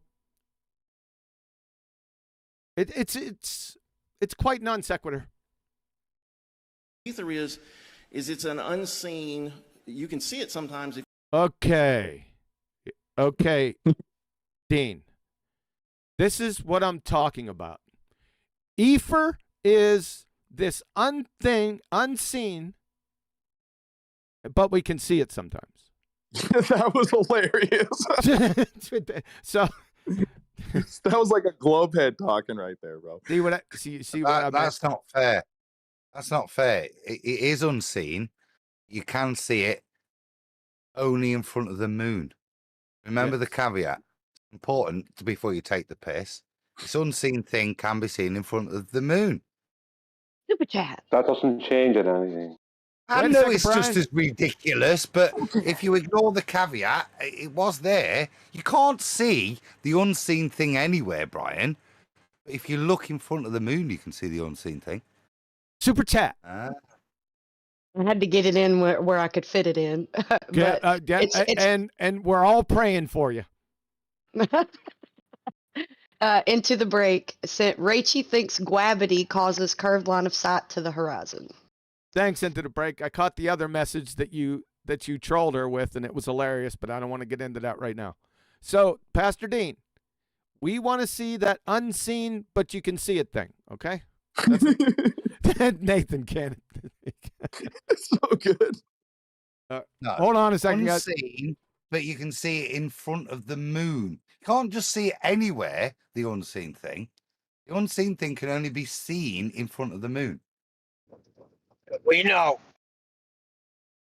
It's not me. It's all right picking people up on the word experiment and attacking them for the, yeah? But if you're going to take the piss out of someone, at least get it correct. Thanks, Adam. Can we continue? I'm going to roll back 5 seconds so you can enjoy that again. Accept the ether. Now, what the ether is it's an unseen... you can see it sometimes if you zoom in on the moon, but it's actually a dense type, superfluid type gas. It gets more dense. It's a dense type of superfluid type gas that what? And you could see it on the moon? Oh, boy. Nathan, relax. In front of the moon. Relax. You're not listening to the man. I'll tell you what. Relax. I'm going to play it again. Let him speak. It's an unseen, you can see it sometimes if you zoom in on the moon, but it's actually a dense type, superfluid type gas. It gets more dense as you go up. And It gets more dense. It's a dense type of superfluid type gas that gets more dense as you go up. I'll tell you what. That's the best rendition of ether I ever heard. At least it's better than no cookies. So That up from the moon or up from us? Don't know. We're gonna need I'm not sure. we're gonna need him to support that. So that's another one on the list, Neil. Just want to know the density gradient that's been invoked, which way it's going. Is it more dense as I go? No, we got it the first time, Adam. Wait, you said it. You already said it. Neil, just for Neil, so he could write it down. I wasn't sure. You already said it. We I'm got it the great. first time. Brian, quickly. I can feel I'm grating. I'm going to. Yeah, if it's something that's actually dense and it has physicality, if it gets denser as you go up, then we would definitely have measured it at some point.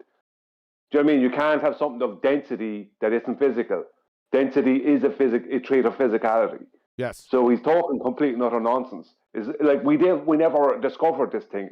Well, if it gets denser as you go up, we definitely would discover it. Yes. Thank you. Don't question the nonsense, Brian. The density of the unseen is perfectly measurable.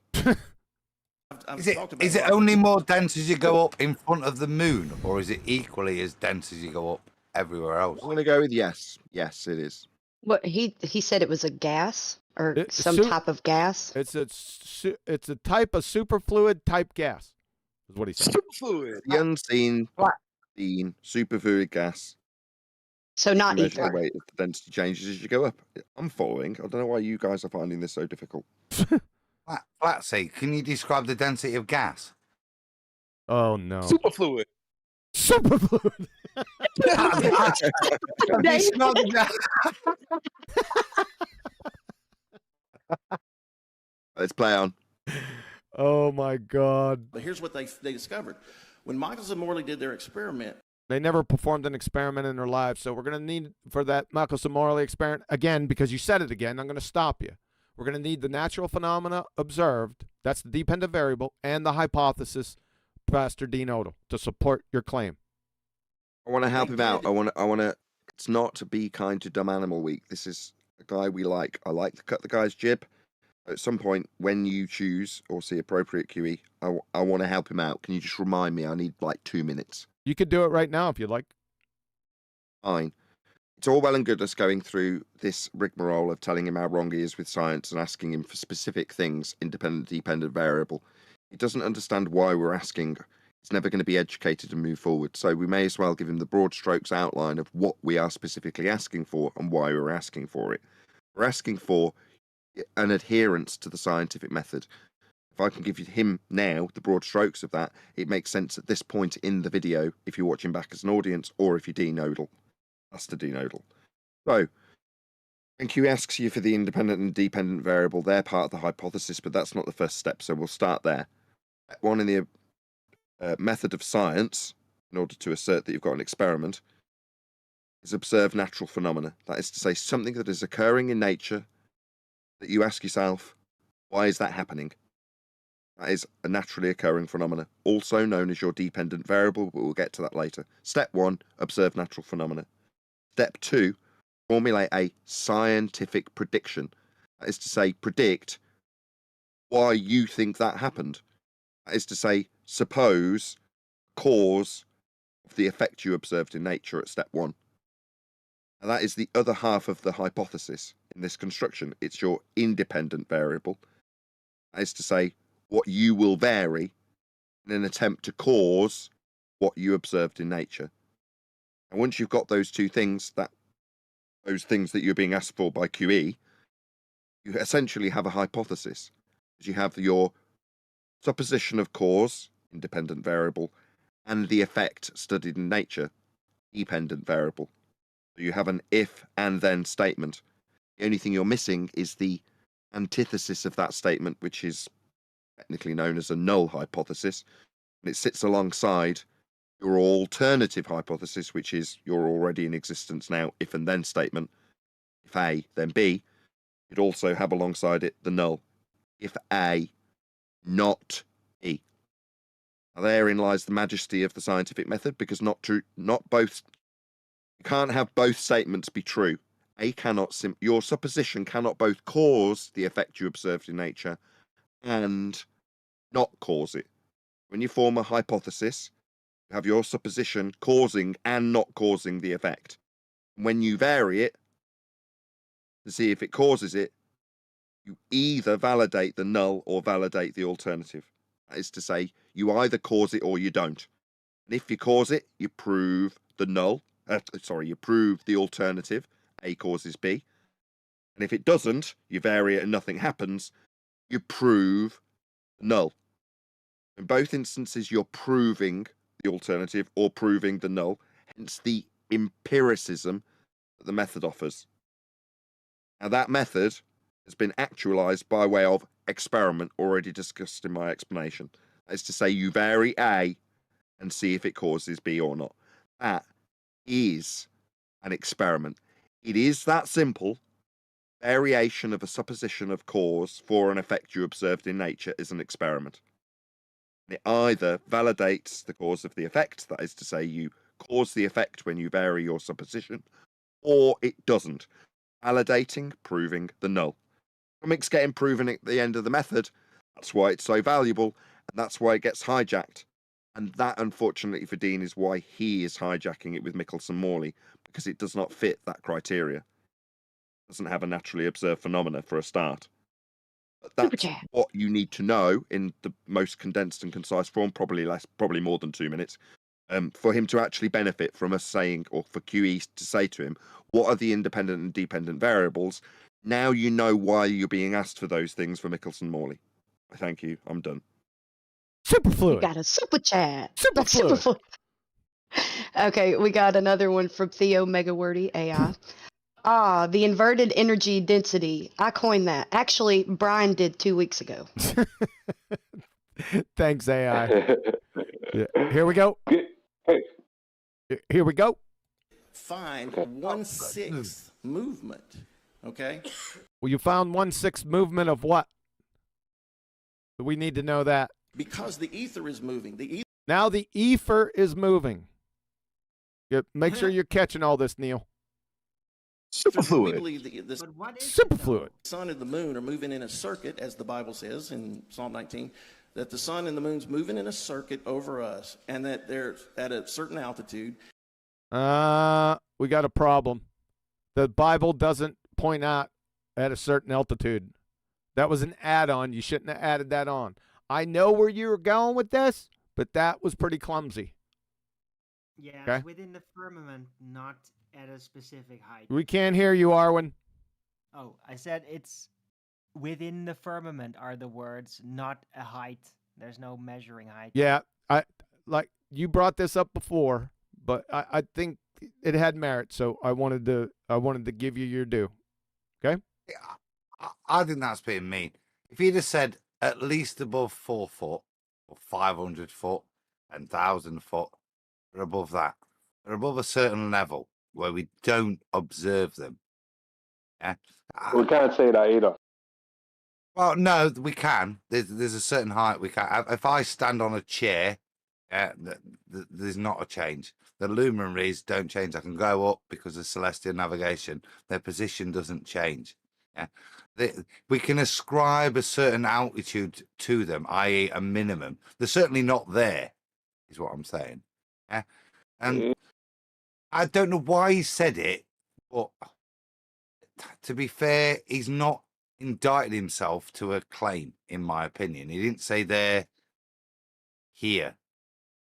Yeah, but he did say a certain altitude. I would like now the only mitigation he has ascribed under Orwellian things physicality, yeah, to it. That would be the only thing that I think he has indicted him to, which is a nuance to me, and not to me worthy of overly critiquing him. I got you. That's why I was going to move on, but everyone decided to jump in. I want to twist it.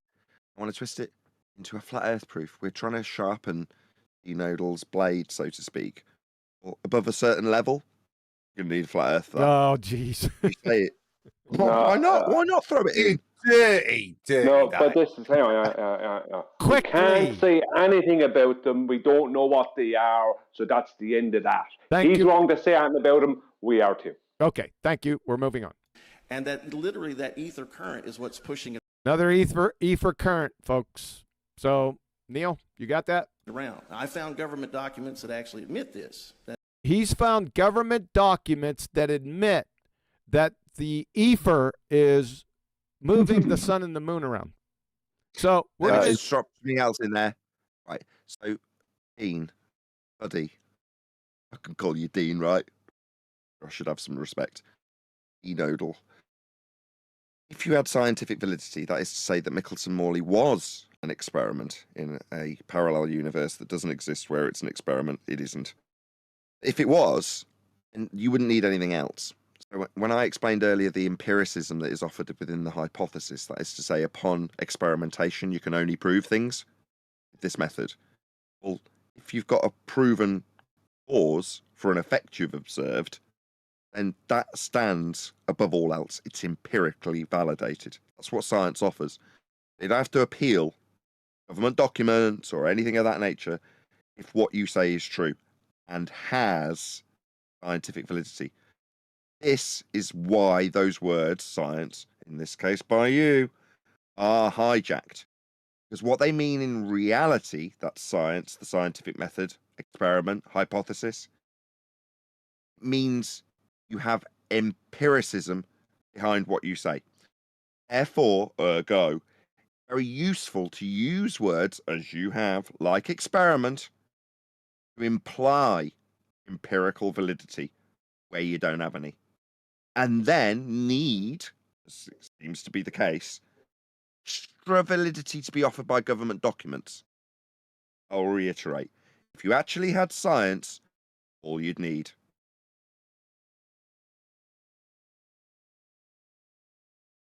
All you need is what science. That they believe in the ether. What Nathan is trying to say, for Dean Odle, what Nathan is trying to tell you is you don't have a naturally observed phenomenon. I'm trying to break it down because Nathan is to say he's already broken it down twice. Not this succinctly, he hasn't. Dean Odle, you don't have a naturally observed phenomenon, so you don't have an experiment, so you don't have science. That's the most important part. All right, fair enough. We're moving. And they believe in the ether. So the ether. Wait a second. He said, I'm going to pull a fiver. 1 second, guys. Here we go.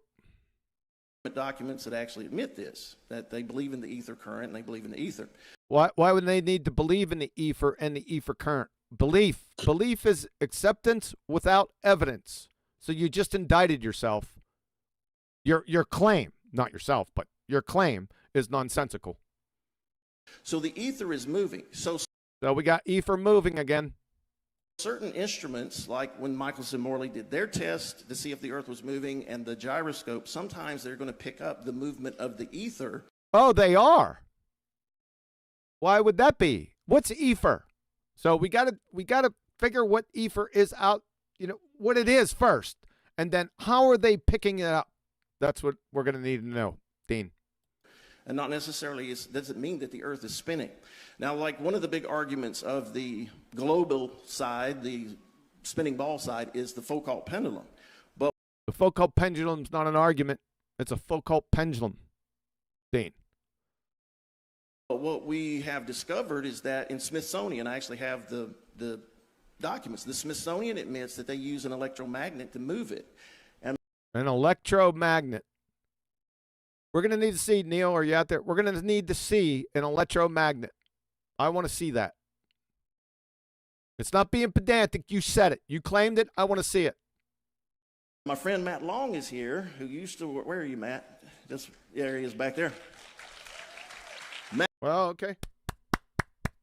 Have Matt Long show us what an electromagnet is. Matt Long used to work for a construction company that actually installed one of those electromagnets. So keep saying it. On the pendulum. So it's on the pendulum. So we want to see the magnet, and then we want to see the electromagnet on the pendulum. They try to tell us in the media through the. Is somebody under talking me? Oh, sorry. I wanted to say, I'm pretty sure it's inside of the pendulum. That you would kind of see it if it was outside of the pendulum. Really? You'd see the electromagnet? Yes. You guys, this show is hilarious. The media and the magnet that runs on electricity. Arwen, thank you. Can you show me one? It's over there. Yeah, I thought so. That the Earth's spinning is what's moving the pendulum, but you have tour guides that will admit when the Foucault pendulum, they'll admit that they have a motor on it, an electromagnet motor that if it was left. Now it's an electromagnet motor. So let's see the electromagnetic magnet first, and then the motor. Alone, it'd stand still, but they keep it moving. So what I'm saying is that there's a lot of stuff that's. We don't want to lose your point. We all got your point. It is a good point. All right. I don't want to demean that or besmirch that. So it is a good point, and most people don't know that. So very good point. I don't get yours. You don't get my point. I do. Then show me an electromagnet. Obviously, I don't know, man. I mean, maybe this is circumstance dependent, but last time you and I specifically talked about the pendulum, QE, when I went on Ballbusters, we can draw all the parallels we like, because they are specifically talking about ether.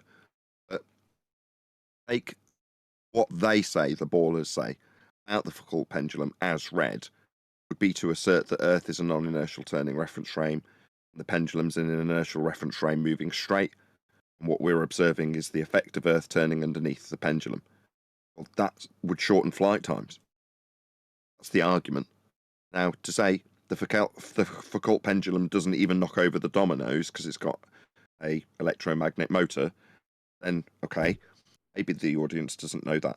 But most of them, I'm going to bank that, I'm going to say almost all of the audience wouldn't understand, number one, what Coriolis was, number two, what the pendulum's implied to prove, number three, how the pendulum's even supposed to be working to demonstrate what it claims to be proving, and therefore four, has any consequence or any benefit when demonstrating to somebody that a Foucault pendulum isn't really demonstrating the effects of a non-inertial turning reference frame turning underneath the pendulum.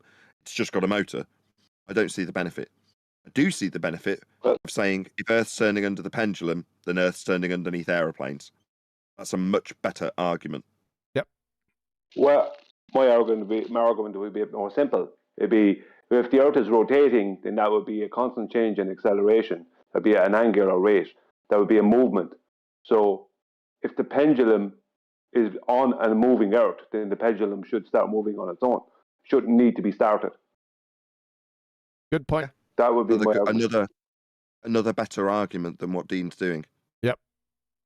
All right, here we go. Yeah, not the crying yours. All right. Do you want to add something, Adam?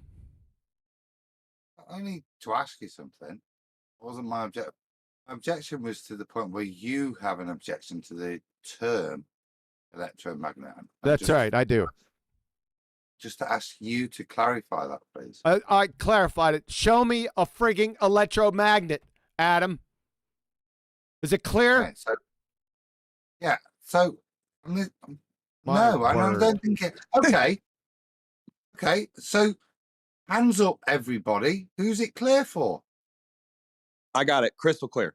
Isn't it like an electric engine literally an electromagnet? We can't hear you, Arwen. Isn't an electric engine literally an electromagnet? Oh, God. I got it. Can I add Based something? on that question, hold on. There's two now. Hold on, Adam, hold on. Based on Adam's Please objection, explain and it are we back now to querying it? Adam! I submit. Based on Adam querying it, and now Arwin asking about the electromagnet that a motor would be, I suggest that the audience may not necessarily understand why you're asking that question, QE. Oh, God. Moving on. Put out for evidence, but once Hold you on, really hold on. look I at got it- one Shut thing. up! Shut up! Gee.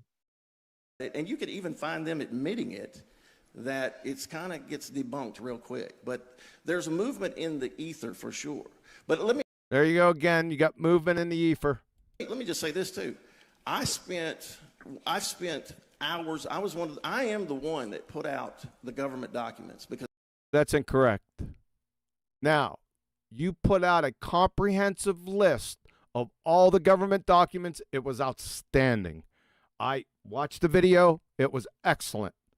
But it was not you. It was out here before you. Maybe not all of them, but some of them were, because Robert Pisano was the one that first started pulling them out. Now, it might have been somebody before him, but what I remember is Robert Pisano showing some of these documents. So you are incorrect, sir. Yeah, shout out Robert. That guy was doing great work. I wish he was still around. because I spent one day I sat down with a cup of coffee, and at like 9 o'clock in the morning, and I didn't get up until 5 that afternoon, digging through the Freedom of Information Act room where there's declassified documents there. I found Russian and United States military. So you found, this might be a little bit pedantic, you found Russian documents under the Freedom of Information Act? I don't know what that means. That doesn't sound right to me, but it could be right. Let me just caveat, that could be right. I don't know. Do you read Russian? I don't think that falls under the Freedom of Information Act. Pedantic, possibly. Go ahead. I'm just saying, why would Russian documents be concealed in America? If you understand, I don't. That's going to be an American situation. Yeah, I don't know. I thought I'd bring it up. Yes, it could be pedantic. I'll move on. CIA, you name it, documents that admit that we live on a non-rotating flat Earth. And I could give you literally dozens and dozens and dozens of those documents that our government admits it, but they kept it secret from us. So what I'm saying is there's a lot of evidence. And the original science, in fact, Einstein created his famous theory of relativity. Which one? And it's not, neither are scientific theories. You have the special theory of relativity in 1905 and general theory of relativity in 1915. So you have to be more precise and accurate, please. Because once that Michelson-Morley proved by scientific, they admitted. Proved by scientific. Number one, that's a sentence fragment. You listen to that, Jaron. They're proving things scientifically, by the way. Just a shout out. This is not an experiment. We already went over this, so we'll move on. That their experiment proved that the Earth was not moving. Not an experiment. But they could not accept that because they were hardcore Copernicans, and they just didn't accept it. And so he came up with the E equals MC squared theory, right? E equals MC squared is not a theory. It's not a scientific theory. It's not a colloquial theory. It's a train wreck equation that's utterly meaningless. Energy cannot be defined, neither can mass, and the one-way speed of light is forever illusory. The whole thing is meaningless, and I'm not following where you're going here.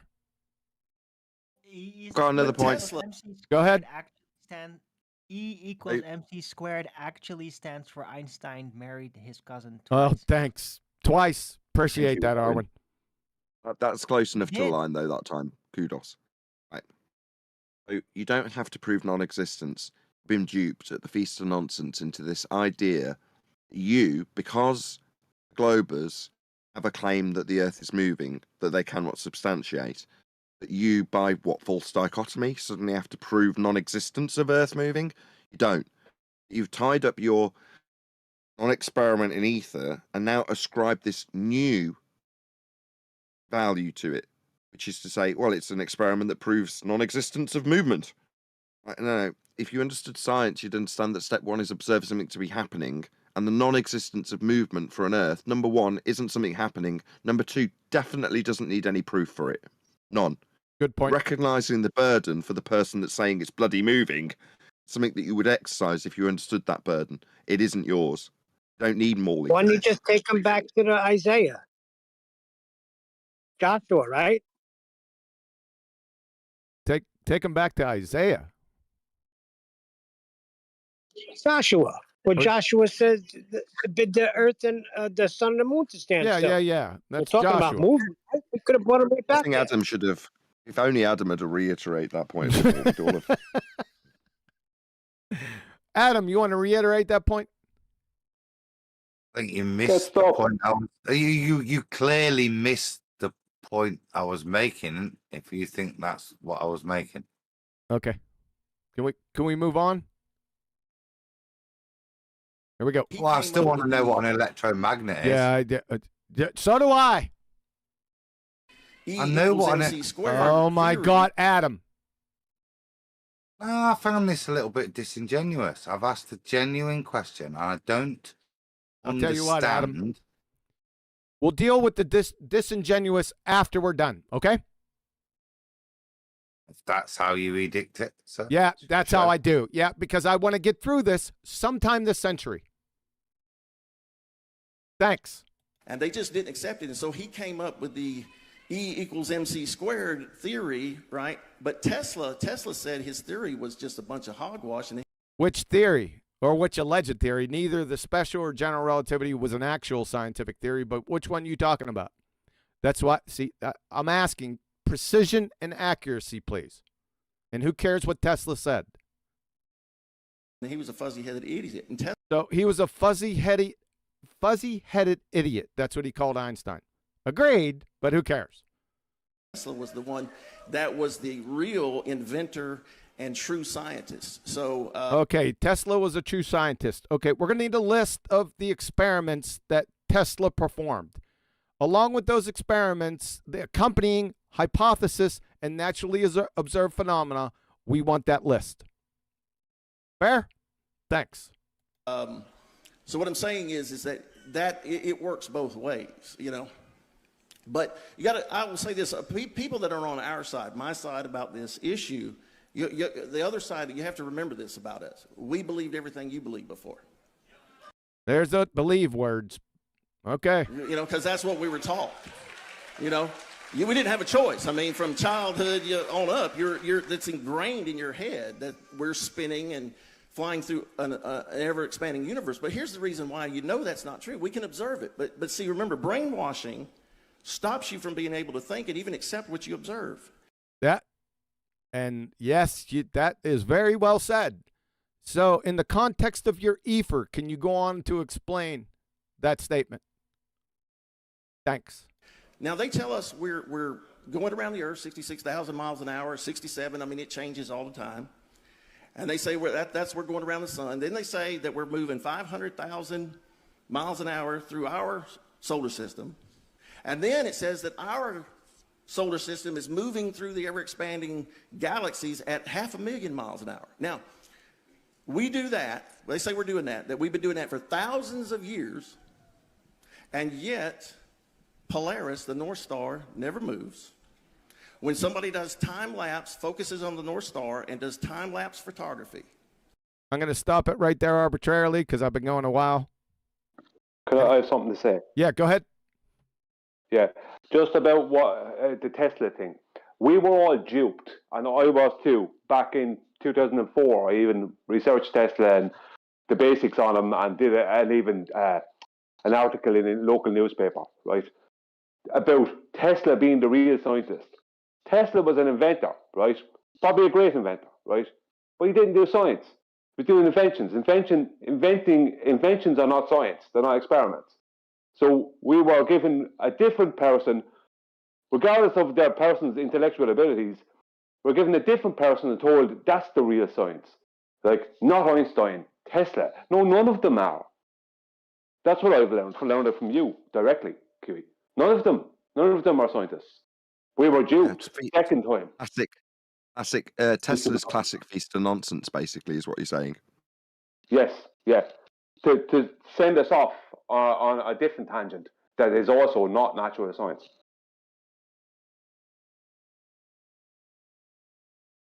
I agree.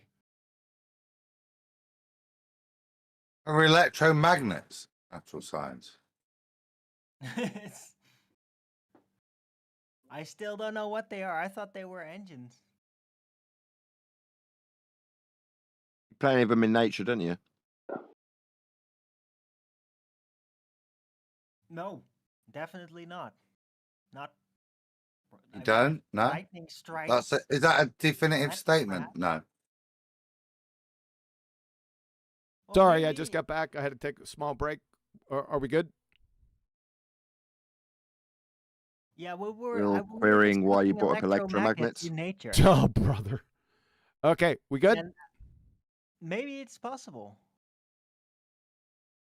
Here we go. The circles that the star trails are perfectly circular. And every night I can walk out at my house and point in a direction, and Orion's belt will come up in the same place every night. Now, if we're flying... Is that true? No. In Thank you. 12,000 years, it won't be. All right. flying, spiraling, spinning through an ever-expanding universe, then the stars we see should have changed. But we can look back at the ancient Egyptians, and they were looking at the same stars and navigating the same way we do today. So just by what we observe and see, we are not a spinning ball in outer space and then flying through an endless space. That's just nonsense. Well, let me ask you a question, and we're going to get to a lot of that more in detail when we both do our debate discussions. Let you ask a question about what? About something that he just said, or are you just going to conjure something again? Here we go. Do you want any comment on that horsepookie of claims? Yeah, go ahead. Yes. Okay. No. There's only one star that is fixed with regards to what the ancient Egyptians built, and that is the one that's disputed by the heliocentric model, and that would be Polaris. Even though it lines up perfectly today, the claim is that that wasn't the case. It's just happened because of precession, and it would have been a different star that lined up to them. As for the rest, with regards to the equinox, and anything else that lines up, no. And that's why they claim it's a lion, because at the point of equinox, it would have been a very, very long time ago to have any of the supposed animals that you've put an alignment with the celestial things like Leo, any kind of correlation between those two would mean that they must have changed. And like I said, the only one that appears to have stayed the same is Polaris. The rest are conjecture, and frankly, the fancies of man. They're about as valid as if you take the measurements of the pyramid, divide it by 4, add pi, it equals the circumference of the earth. These are just the conjectured, made up shit, just like ether, as you try to piece together to make things real. That's not the truth. The only thing we do know is it's aligned to true north, and it still lines up with Polaris. That's the only facts. What I would say on that matter is, when the heliocentric paradigm, when they speak about Polaris being the pole star now, and there was a different one before, and there'll be another one after Polaris, what they're doing is twofold. Number one, they're taking the same exact point in the sky that never ever moved, and they're claiming at one time there was a different point there, but they're going back, I think it's 26,000 years. So that's a point beyond what they could ever know, ever prove, and it's a time so far back that it would be impossible to ever validate. Number one. Right. Number two, so they don't have anything. The oldest structures in the world show that these things keep doing the same thing. Like the sun at the December solstice, it always shines straight into new range every single time, every year on the same exact date, always. Polaris never moves, as proven by ancient Egypt. Now, how old these places are, I don't know, but I know they're the oldest structures that I'm aware of And these things in the sky, what they do, right? The sun, Polaris, they didn't change.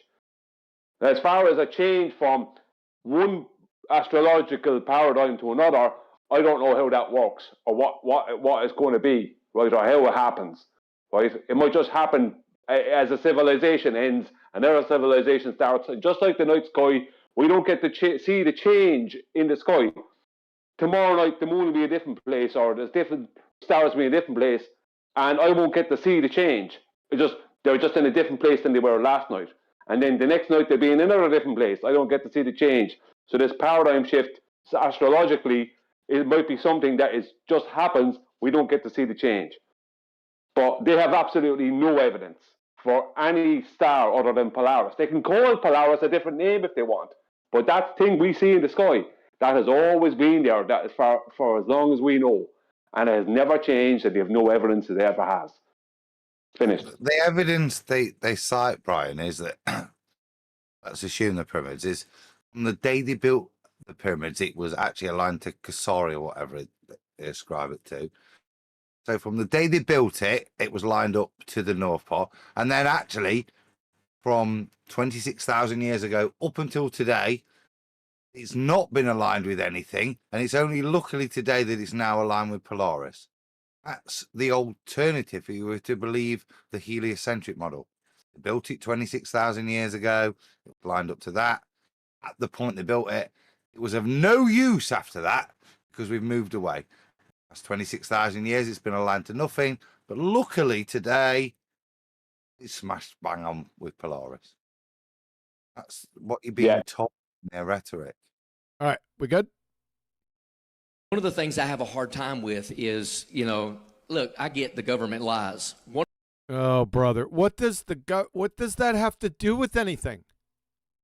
Nothing. It's a response. That's a fair play response. He's been told about government documents is exposed. Oh, okay. One of the hard things about the flat Earth idea, what I would call a flat Earth theory, is flat Earth. It's not an idea, and it's most assuredly not a theory. You should object it immediately. You don't know what a theory is, a scientific theory, so it's not that. There's a lot of conspiracy theories that are true that I believe. Who cares about conspiracy theories now? Now he's off on another tangent. It's bouncing off the walls.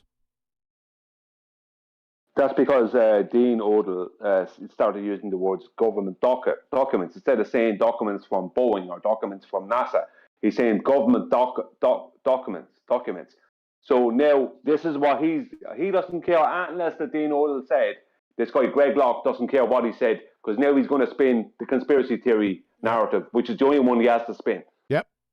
Believe in, right? There's no doubt about that. And so it's almost like an us and them. You guys are the few enlightened people of reality, whereas I would say who's the few? What's he talking about? The flat earthers or the enlightened ones, right? Yeah, good. I wouldn't call it that. I don't think it doesn't matter what he's addressing it. It's an appeal to the audience, and it's an appeal to everybody's sensibilities. What he's doing now, look, I'm one of you. I'm just like everybody else in the audience, because whichever side of the debate, we know we're being lied to. He's just reaffirming that in every other aspect, other than the nature of the Earth, he's just as questioning as you or I. I think all he's trying to get back here is credibility. Yep, you got it, Adam. Yep. Say, well, of course I know the election was stolen. Of course I know that vaccines are nonsense. Of course I didn't. Oh, brother. Close my church. We even put up a sign that said we're a mask-free campus. We won't even allow you to wear a mask here. Just on and on, nonsensical drivel. Or is there a point somewhere in here? And so get everybody on his side. It's not like we're into all of the stuff, right? It's not like you're into all of the stuff. Really, that's astonishing. We're riveted. What the hell are you talking about? And it gets an applause for that. Yeah, but because I mean that's reasonable, yeah. Because there's a lot of other good Christians in the audience that don't believe in vaccines, don't believe in all the things he's just outlined, right? But do believe that the Earth's a ball still, and the same they're applauding it because he's saying, look, this isn't the point. You can't use that appeal to, it's almost an appeal to consensus, isn't it? If you don't secede to all of these other things, you must be wrong on this. And he's saying, I do. Actually, all the other shit that we all think is bad, I agree with you on, or this. So I think it's a reasonable point, and that's how I think he's got a little ripple of applause, because there's people in the audience that are saying, keep it on that point. That's why the applause is there. Right. Yeah, And so it seems like with this, us versus them football mentality. What's the us versus them football mentality? Now we're into football. Who's he? What are you talking about? Who knows? That we're tackling each other over some of the same issues. Because look, did you watch his body language? He thinks he's preaching. A no substance preacher. That's what I see. I've dealt with this in the past before. That's what they do. When they ain't got any substance, they start to act like this. I just address one thing: the us versus them comment that you gave. Right, again, a little bit telling from him. So, because of the way that Dean Odle's positioned it with things like Feast of Nonsense, Michelson-Morley, Ether, he's in an us versus them because the argument for flat Earth is set up at the table of the Feast of Nonsense as a false dichotomy, so that there is an us versus them, with both sides fighting for what originated as a flat Earth, one saying that it proves a flat Earth but it's going to be shouted down, the other claiming to be proving a globe. That's the scenario that leaves you in an us and them. But it's not, if it's a Feast of Nonsense argument on both sides, because like with Tesla versus Einstein, if both are nonsense, everyone's a winner if you're trying to deceive the general masses. Well, who cares if the enemy's putting up more nonsense to fight for their actually true position that Earth is flat, because all of the positions that they fight it for are parallel with our nonsense. Wonderful. That works out beautifully. That's why it's us versus them on this stage. I know it is very literally a debate, but that's how he's positioned it, and it's right. As long as everybody adheres to the Feast of Nonsense, they are effectively leading the opposition if the opposition is flat Earth. Because there's a lot of things that. Sorry, that's what I was going to say at the end of what Adam said earlier. It's like what's happening here is your man Greg Locke is addressing Dean Odle's flat Earth belief. That's what the problem is. Yep. Dean Odle has a belief, and he's fighting with the other guy who has another belief. Yep. And that's why it's easy for him to debate Dean Odle on his beliefs. Huh. Very interesting take. Yes, you're exactly right. That you and I agree on, but then it's like you got to keep going deeper in the conspiracies and keep going deeper. And what conspiracies? The only conspiracy that's right in your face is the heliocentric ball-tard spinning space monkey religion. You talking about that conspiracy? No, he's not. He's talking about what would be discussed at Flattoberfest, where you're talking about the conspiracies of the ether, or the conspiracies of the one world order and the beast system, and that's what he's talking about. Those are the things that people who fantasize in flat Earth, the flat Earth believers, they love that shit. They love it, and that's what he's really talking about. Got it. And now you can agree with me on all these things, but if you don't agree about the flat Earth, this is not an agree-disagree genre, i.e. subjective. This is a nature of our reality, an objective discussion, sir. No, but no. I'm going to get this in. That's correct. False dichotomy now. Yes, Adam. That's exactly what I was going to say. Yes, QE, number one. Absolutely correct. This is not an agree-disagree subject. When I show you how it's measured flat, you ain't going to be disagreeing with that. That's how it's done. Meanwhile, what is set up at the Feast of Nonsense is the false dichotomy, where it's their beliefs versus our beliefs. And suddenly his statement makes sense, because that is how this will get argued. They are effectively leading the opposition when we peddle Feast of Nonsense. We, including Dean Odle, into us, our fold, if you know what I mean. Yep. It's either Bigfoot or the bull is what he's trying to set up. The dichotomy. You either believe all of the conspirators, even though he's just appealed to it, he's doing the complete opposite of what he's appealed to. Yep. He's now doing the opposite to the guy, trying to say is it Bigfoot or bull? No? Yep. theory, the flat Earth model and concept. The flat Earth model, there is no flat Earth model and concept, and it's not a theory. But no doth protesting. Maybe you're doing out of courtesy. Well, then you don't really understand the Bible. I'm not saying you can't be saved. I don't believe you would believe that either. You don't really understand the Word.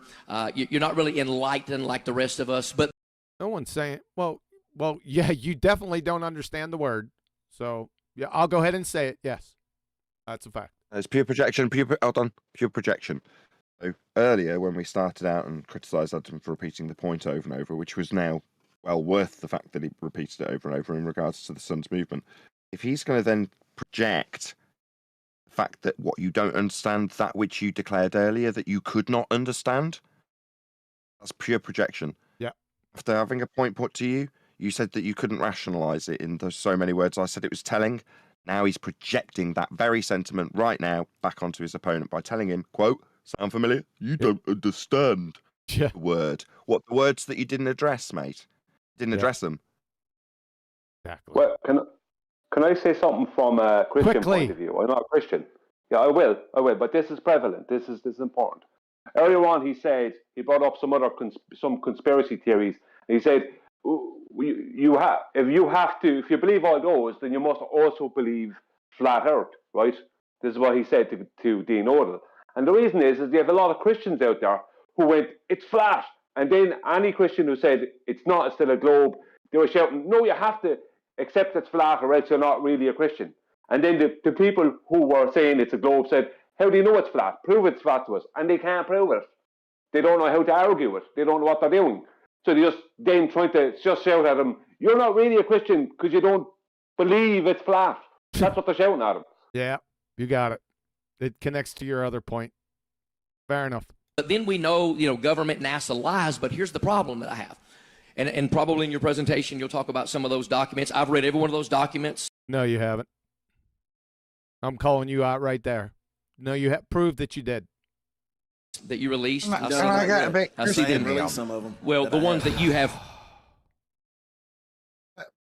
What Brian just said, I think, is important. If I'm thinking about the churches, they must be ripping some of the churches apart. And is that accusation out there? It must, like I said, I'm aghast that you can't just read the scripture and have the answer given to you if you believe that the Bible is the given word of God. It seems quite obvious to me. Brian, me, don't necessarily believe that. But we still look at the scripture and use it in support of our understanding through history and as a support. This seems to be the crux of what's going off, that fundamental argument, QE. And how do you throw that at another Christian? Because it's like saying to me, I am the way, the truth, and the life, doesn't mean I am the way, the truth, and the life. Get me? Yes. I can't understand how in a Christian fellowship this is arguable.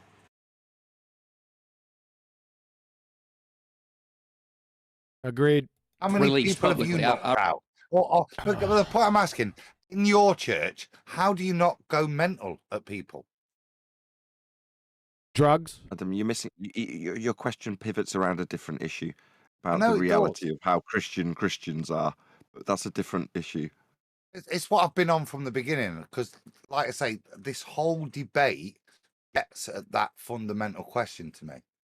How a Christian doesn't use the Bible and believe it, just ignore it in these most fundamental understandings. Not to me, but I can read the English and understand the English.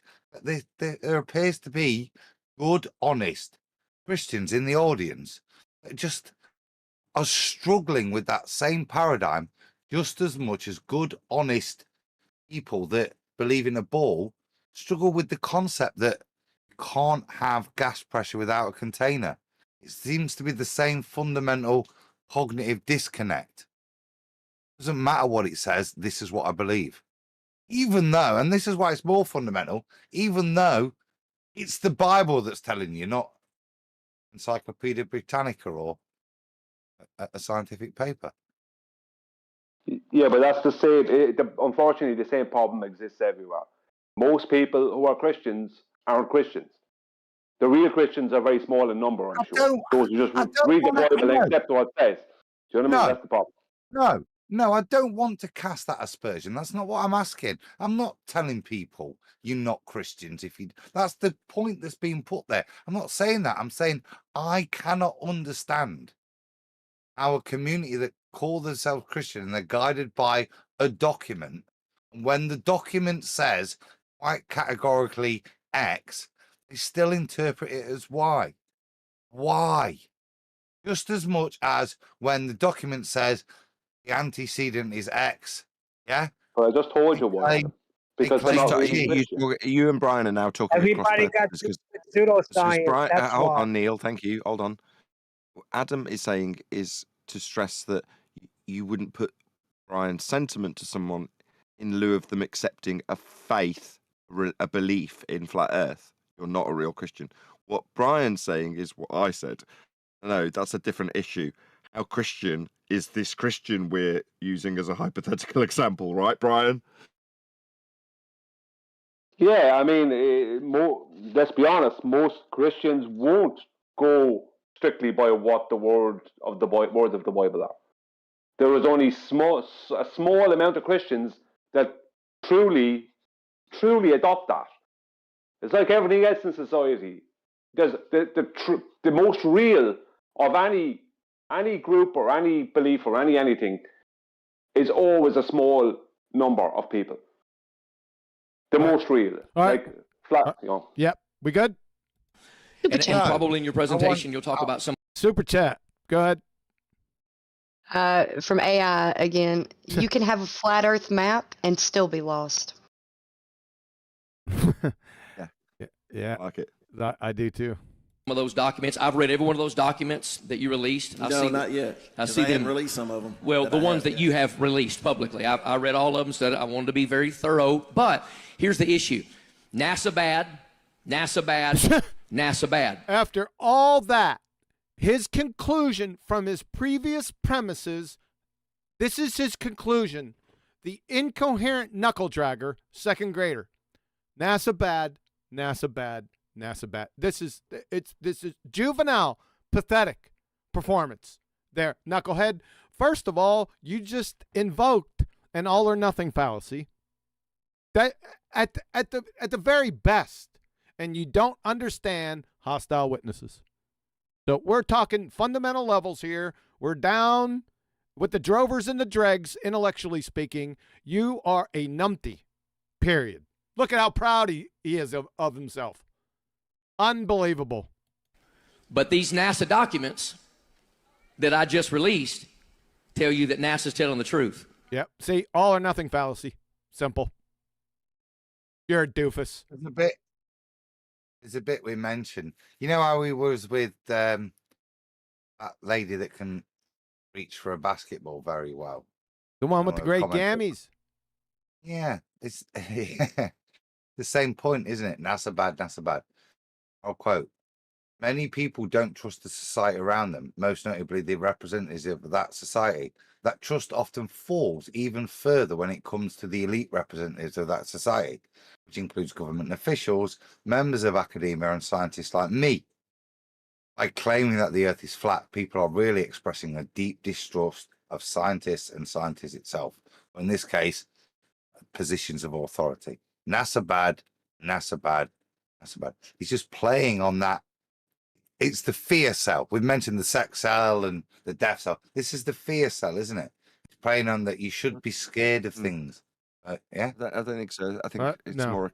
I think QE's more accurate in when he says he just doesn't recognise a hostile witness, and it also is telling that he doesn't or hasn't read the documents. Yep. What the documents actually have, things like NASA describing how a plane would operate over a stationary flat Earth.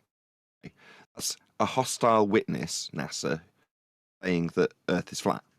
That's the type of thing in the document. Okay. What he's doing is he's saying NASA also say space is real and Earth's a globe. That's the standard. That's the all or nothing fallacy. All or nothing fallacy.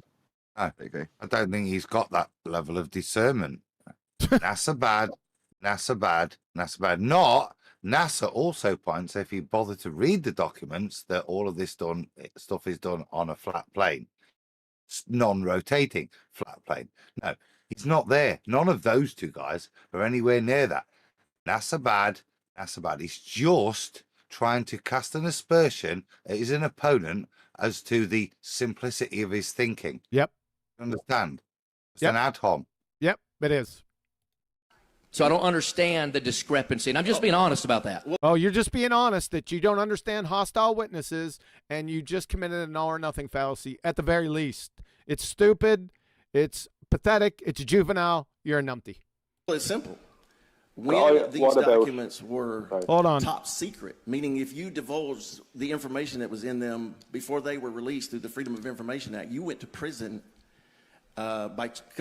accused of treason. Okay, so the government will hide things like, okay, the MK Oh, Ultra program. We use Dean, that Dean. Why latch onto this crappy? Yep. It's now become not only an all or nothing failure.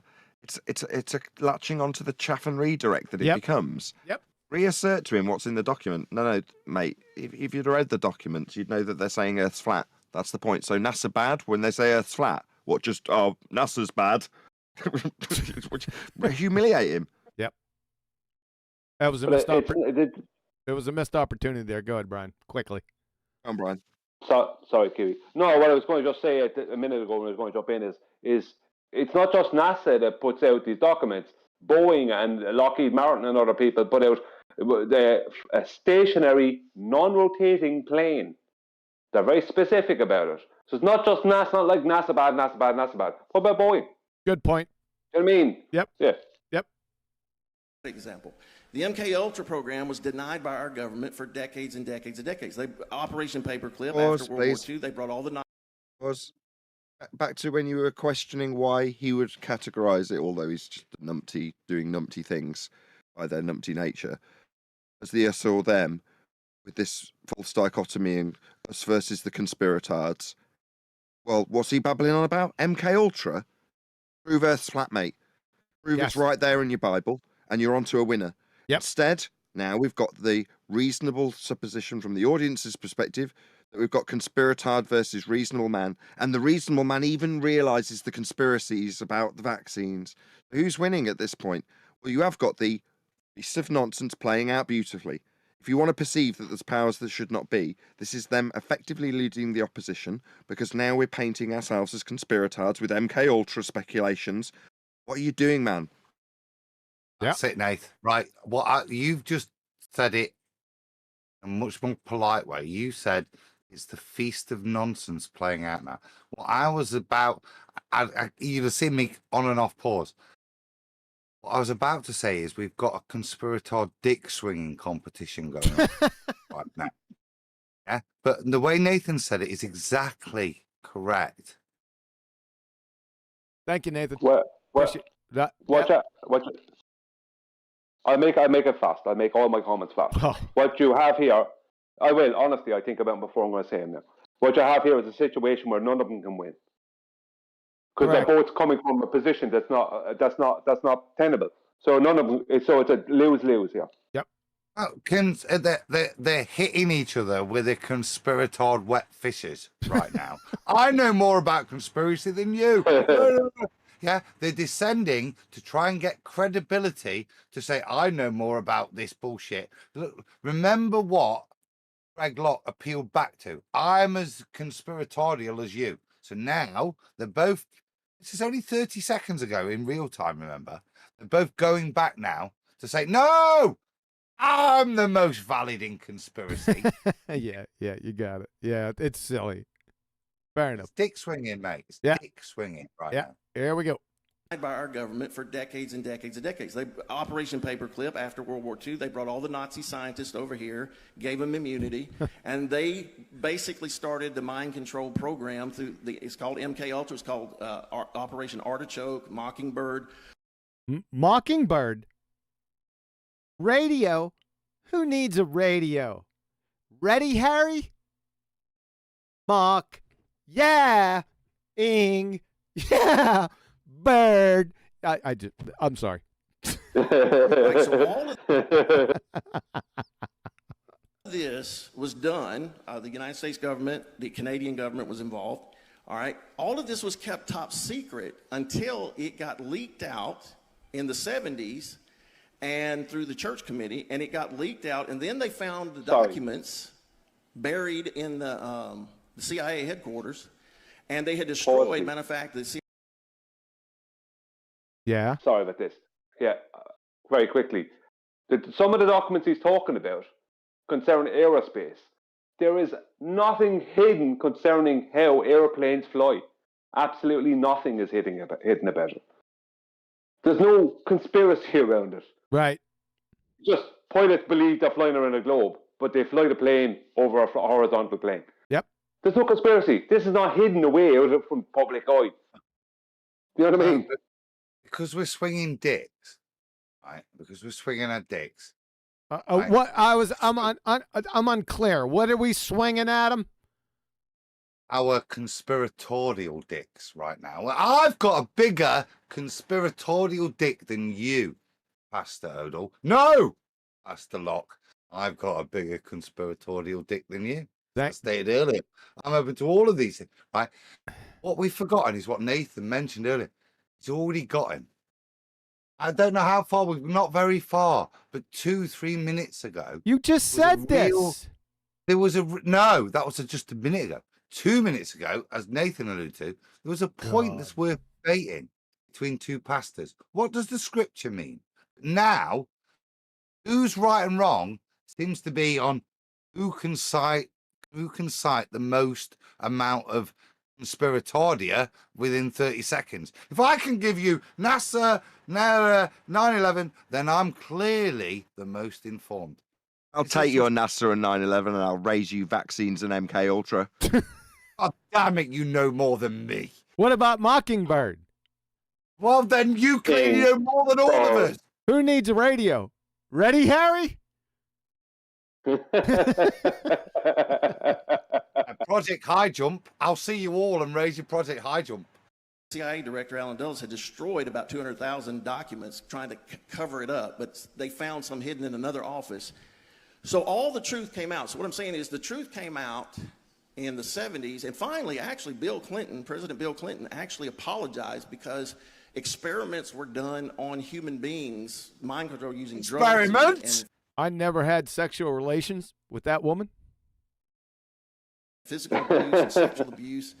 And I always think a blowjob's quite sexual. Oh, brother. Adam, we're trying to keep this at, some semblance of a family show. Some semblance of it. Okay? Thanks. It's bit.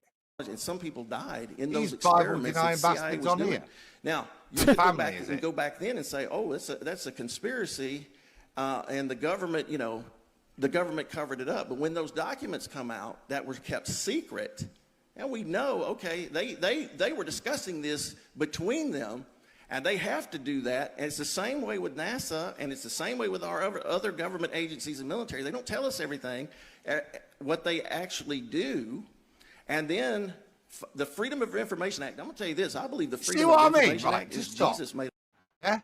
I'm going to completely scattergun you with conspiratoria to ascertain dominance in the conversation again. No, if you come back, I'm going to give you more conspiratoria until I'm king of conspiratoria. Therefore, I've got dominance again. Correct, Adam. You're all over it. Yes. Because Jesus said everything done in secret and spoken in secret is going to be shouted from the rooftops. And I actually believe it's a rule that God has made them start revealing things to us. And so it's easy to determine. I look at a document that's top secret. It was kept top secret from us for years and years and years and decades. And finally now it's released. Oh, I can go, I see why they were hiding it. Gotcha. All right. Gotcha. All right. Let's see what happens. I know you're going to talk a little bit about those documents, and so let me just kind of move on to another question, because I'm really anxious to get you hooked up and let you start doing your actual presentation, and make sure the guys have the cord and the computer. Yeah, that would probably be good, the cord and the computer for the presentation. Make sure you check that. You're just stalling because you're a numpty. What's next? And all of that ready. Okay, the age-old question is why. Okay, we're getting ready for the age-old question. Okay, do you guys got some? Like, what is the meaning of life? What do you meaning of life? What's the code in the computer? Way down. Way down. like big questions like, is there a creator? Who am I? Where are we? Okay? Everyone's got those age-old questions. Let's see what his age-old question is. The cord and the computer and all of that ready. Okay, the age-old question is, why don't you guys still have an actual map? What? You've heard that before. You've heard that before. Can I comment on that? Or do you want Cloud, me man. Let's just go back in time, Brian. At what point in history, name a point in history that age-old question was asked? About a year ago by a border, and yesterday by a border, and today. All right, not recent history. Yeah, that's purely within the past 8 years that question has come up. So it's not exactly unless he reckons 8 years is age old, right? As in ancient. By the age of his medical record. That's just disingenuous. Yeah, but to give a little bit of clarity on this stupidity, right? There is no correct world map because all map projections are trying to adhere to a spherical Earth that we don't live upon. That's why there's no correct world map. Correct. Now, I've already detailed how to have a somewhat correct world map. The best we can do, I've already detailed that concerning the changing of keeping the latitude and longitude grid as it is on the Gleason's map, but changing all the continents south of the equator to their actual sizes, right? Rather than them being stretched. Then you will have some semblance of a something. Can't say it'll be perfect, but it'll be some semblance of a something. But it will be way better than what we have at present, which is no correct world map. This is the problem. This guy, Greg Locke, he's about to jump on Dean Odle about where is your map. No, Greg, where is yours? Map? Yeah, exactly. That's a bigger question, Brian, isn't it? When in history has there ever been an accurate world map? Never. Yeah, that's a much better age-old question. Yeah. I just want. Oh, by the way, Greg, all maps are flat. Just FYI, you numpty dipshit. Why do you have a model? But whoa, now he's impugning Dean for having a model. Is he going to doff protest? Let's find out. Not a scaled map. Nobody does. Do you know that all of our maps are wrong? Every single one of them. Well, we have a scale, and you can. We? Who's we? You don't have a scale.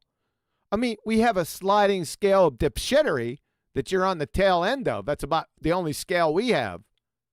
But this guy's a clown. Pure. Yeah, he's scale. Sorry. No, he's a pure clown. Well, yeah, he's a bloviated blowhard. This is all nonsense. Tell me that this is 200 miles apart from certain towns, and I can look at the scale on a regular map. Yeah, because it's flat. Duh. And I can drive it. It's exactly 200 miles apart. Map yeah, it's flat.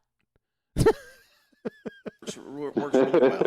And again, you have to know how to use maps. Have different scales and different. Just a quick question. Just in terms of using maps, irrespective of the scale, if I had like a map and it was a 1 to 40, and then another map and it was a 1 to 500, but the distance between A and B was 50 miles. What difference does the scale map make? It doesn't.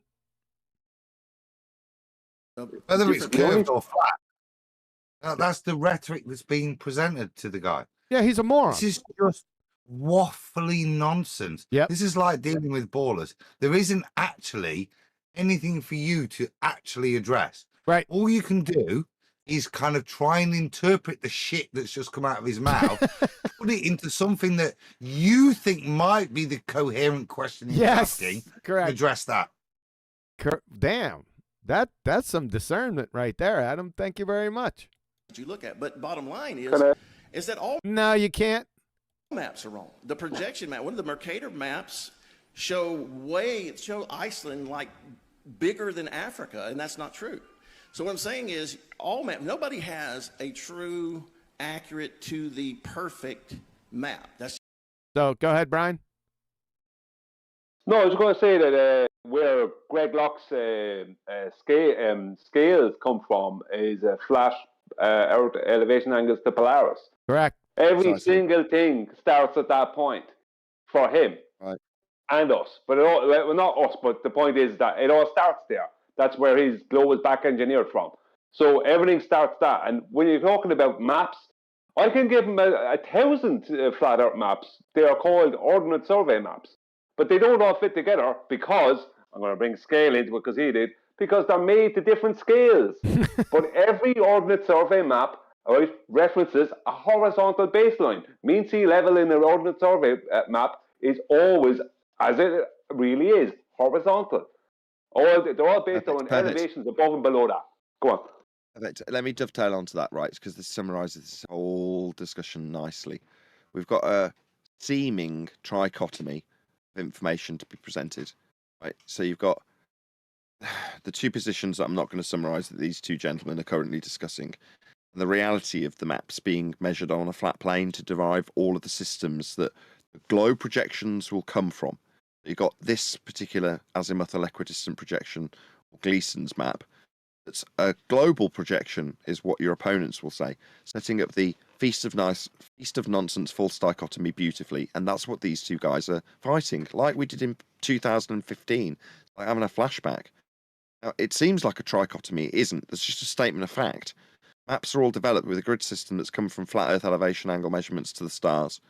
That's how this system works, and it's how it reverses back engineers off your flat map, which it is, work with the flat surface when measuring those angles to use them with the map.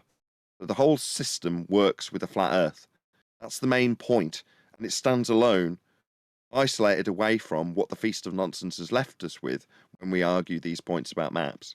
Yes. Which is to say, yeah, go ahead, Kiwi. No, yes, I agree. And like Brian and I discussed this earlier, not earlier, but a couple months ago, and I thought was very telling. You don't have any correct maps because you're using a flat Earth map and you're projecting it on a spheretard. That's what's making it incorrect. Exactly. Yeah, the Gleason's map is a 50-50. It's 50% right and 50% wrong. The wrong part is the globe part, if you understand, as far as the map goes. Yeah. Stop with the projections onto a sphere and we'll be good. Idiots. Yeah, stop it. Whatever the projection, and this is where the disconnect with the alignment with reality occurs, is all of these things are taken and baseline that all the angles are taken to make the projection, whatever it is, whether it's a ball, flat plane, or a projection of a flat plane from a pre-projected ball taken from flat Earth, which is in the main the majority of what we're dealing with. Yeah? The reality is that it's that flat baseline is commensurate to the angle, always relates to the surface. Yep. The rest is just untangling the mismatch, the hodgepodge, and the interspersion of the projections to give you the projection you're dealing with. Correct. Thank you. It's just a fact. Not your side, not my side. We're still working on it. But we can travel based off our model and based off. So you have a model. You could travel based off your model. Let's see your model. It's not yours anyway. Just got to shout. Got to give credit.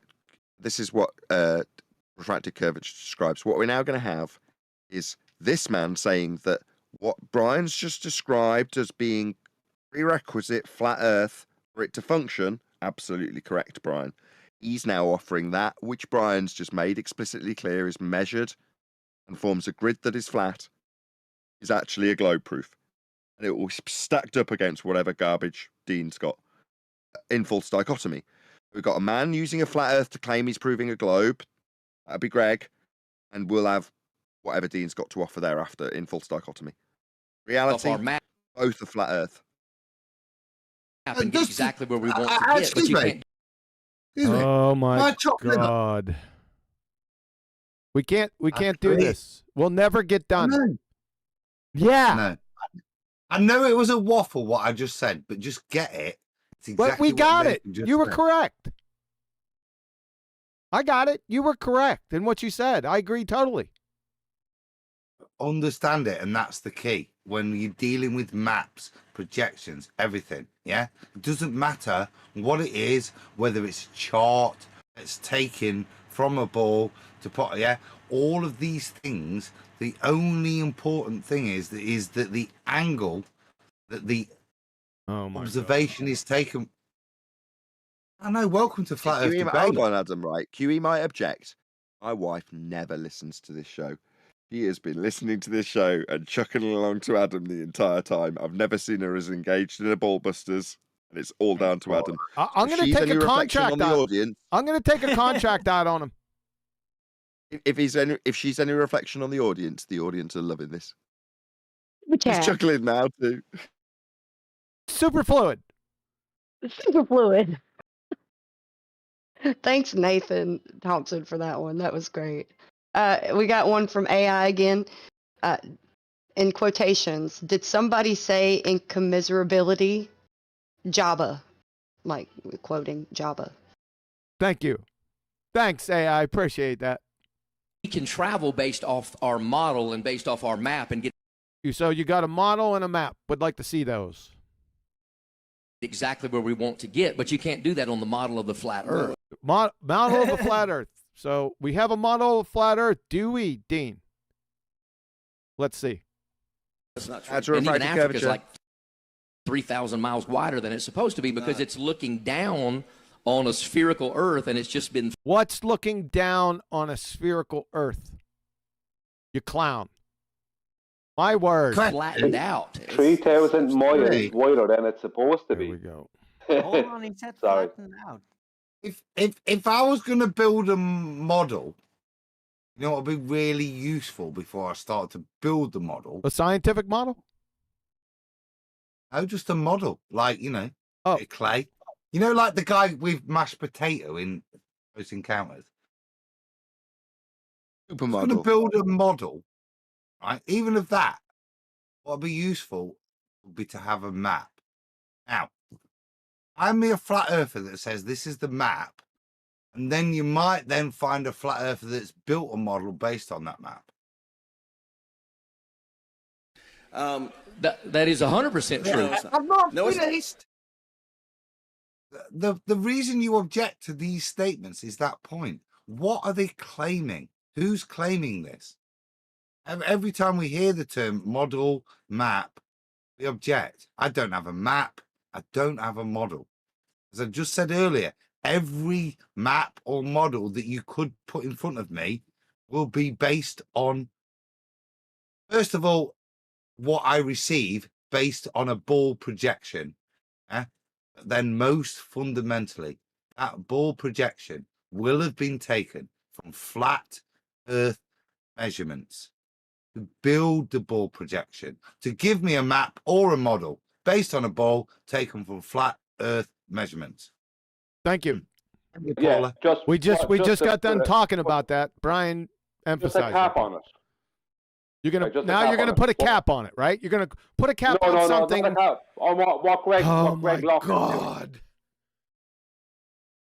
Greg Locke is attempting to hijack reality. That's what he's trying to do. That's why he's bringing up these things. They have to hijack reality and claim it for themselves. That's what they do with everything. That's what he's attempting to do. Finish. That's absolutely not true. That is 100% true. No, it's not. No, it's not. So, yaha, nuh-uh. It's 100% true. No, it's not. In fact, nuh-uh. Yaha, yaha, nuh-uh. Good. Very good. Navigation, and I have this in my book, navigation is called the Great Circle navigation, not Yes. the Great Sphere navigation. All right, so everything. He doesn't know the difference. You should have stopped him right at that point. This guy's got restless leg syndrome or something. I've seen some shaking down here, Nathan. You on this? Yeah, but every pilot would tell you that's an actual commercial airline pilot. So every pilot will tell us, every commercial airline pilot will tell us. Really? So start lining them up to support your claim, your outrageous claim, because you're a numpty dipshit. We want to see every commercial pilot. Line them up. Or we can dismiss your claim as a village idiot claim. Greg's Where's leg my is Army shaking like he's pilot? got an electromagnetic motor in there. Oh, brother. Where's my Army Thanks. pilot? Yeah. Stand up, Army pilot. Where are you? Well, that ain't going to work, Army pilot. He said a commercial pilot. So that ain't going to impress him very much. Okay, see, There he that is. So what I'm saying is not every pilot will tell you that. I have a friend, good dear friend. commercial airline pilots will Commercial See what I tell you? Pause, please. tell you pilot. that. Sorry. Good. Important, yeah. Who cares what pilots say? Planes fly in a particular way. They can only fly in a particular way due to the lift effect. I'm not going to go into all the details because I don't want to make it long. It doesn't matter what someone says. Correct. It's how the plane does what it does. That's all that matters. Correct. It A stays commercial level pilot will thanks tell to you the I have gyroscope. multiple. In fact, Because I don't want to get on a plane of a guy that doesn't know about the rotation of the Earth. Because I'm I have to say something there now, right? Oh, God. Go. Yeah. Arwen came in and said it stays level because of the gyroscope. No, it must fly, right? Because I have to say this now because Arwen said that. No, the gyroscope is an indicator. The plane must fly with its nose and the chord line of the wings above horizontal to account for the weight of the plane. It's called the lift effect. That's why they must fly. That's why they can't fly around the globe, because they wouldn't stay in the air. But regardless of anything else, they'd be falling out of the sky. That's the point. All So right. But that's it doesn't not matter good, what though. pilots say. But they can do that so easily thanks to a gyroscope that shows them exactly where the horizon is basically at all times. All right. That's how they can do that. friend, good dear friend. commercial airline pilots will tell you that. A commercial pilot will tell you I Yes. have multiple. In fact, Because I don't want to get on a plane of a guy that doesn't know about the rotation of the Earth. Because No comment there, right? It's just stupid. Yeah, good. I'll end up in the wrong place. They'll end up in the wrong place. Can you show us that? I have to comment on that now. Quickly. That shows how that shows how little he knows about flight. If he thinks they're taking the rotation of a globe into account when they're flying, They don't. that shows how, what research he's done on the matter. It shows that he doesn't. It's just baseless claims. Yep. That's the entire idea because of flight. this is what's It's the entire idea of flight is a spinning ball space monkey. That's what he just said. Essentially. You're a moron, sir. okay. This is a perfect example of what I'm talking about. All right, if you believe the Earth is spinning, and if you believe in the Coriolis effect, that Borealis. What's that? Oh God, there we go. It's a ranch in Texas. This is where I don't. Earlier, I pointed out that the Foucault pendulum was utilized with the electromagnets that we're not going to go through again. Oh, brother. But the principle that he's actually employing would be best served to have taken as read at that point. That is to say, if you're going to now get into the wrangled angle of Coriolis, there's a good chance this numpty, that's Greg, is going to start juxtaposing it with conservation of momentum and all sorts of other crap because he probably doesn't understand what Coriolis effect is either. So this is going to be an absolute shit show from here forward. Do you think that this guy even knows the phrase conservation of momentum? Really? Well, what I'm saying is, no matter what, this will not go well. Let's see where it goes. Remember, only we're have on the 3.5 Coriolis. more hours to go, right? So he could eventually figure it out. 3.5 hours is a very, very long time. We're not going through Average the for a whole. num- We're not going through the whole average for a thing. num- Holy shit! Sorry. was going to say it's about average for a numpty conversation on Coriolis, 4.5 hours. No, this whole thing is 4 hours long. We're not going that long. If you believe the Earth is spinning, and if you believe in the Coriolis effect, that you have to. I definitely believe in the Coriolis effect. He believes in the Coriolis effect too. It's not even in the seal manual, and I have a. What you got a Coriolis? Go ahead. Did you say I believe in the Coriolis effect? Correct. Yeah, the Coriolis. It's an Americanization for. No, it's not. No, it's not. That's not an Americanism. It's a doofusism. Yeah, well, that's a lower class Americanism then. Great, thanks. I only heard Americans say that. Thanks. That you have to. I definitely believe yeah, in of the course. Coriolis effect. It's not even in the. That's what you get in all the trailer parks. All the trailer parks talking about the Coriolis effect, aren't they, Arwin? The Coriolis effect. Seal manual, and I have a. Wait a second. Let me go back. Effect that you have no, to. wrong, yeah. If you believe I'm just going back. That doesn't mean you can start talking. All right, if you believe the Earth is spinning, and if you believe in the Coriolis effect, that you have to. I definitely believe in the Coriolis effect. It's not even in the seal. Why would you need to believe it? Why would you need to believe it anyway? Belief is acceptance without evidence. So you believe stuff without evidence. Doesn't the Bible say, prove all things? Sir. So you don't even know the words that are coming out of that pie hole of yours, do you? Obviously you don't. It exemplifies the problem, which is that there's a misapprehension that you've got to fight a flat Earth belief. This guy, we all know, has a globe belief. It is one numpty's belief against the other in a trichotomy that isn't real. There's a statement of fact in this regard that needs to be laid down in terms of our planes work. Brian's laid it down beautifully and concisely.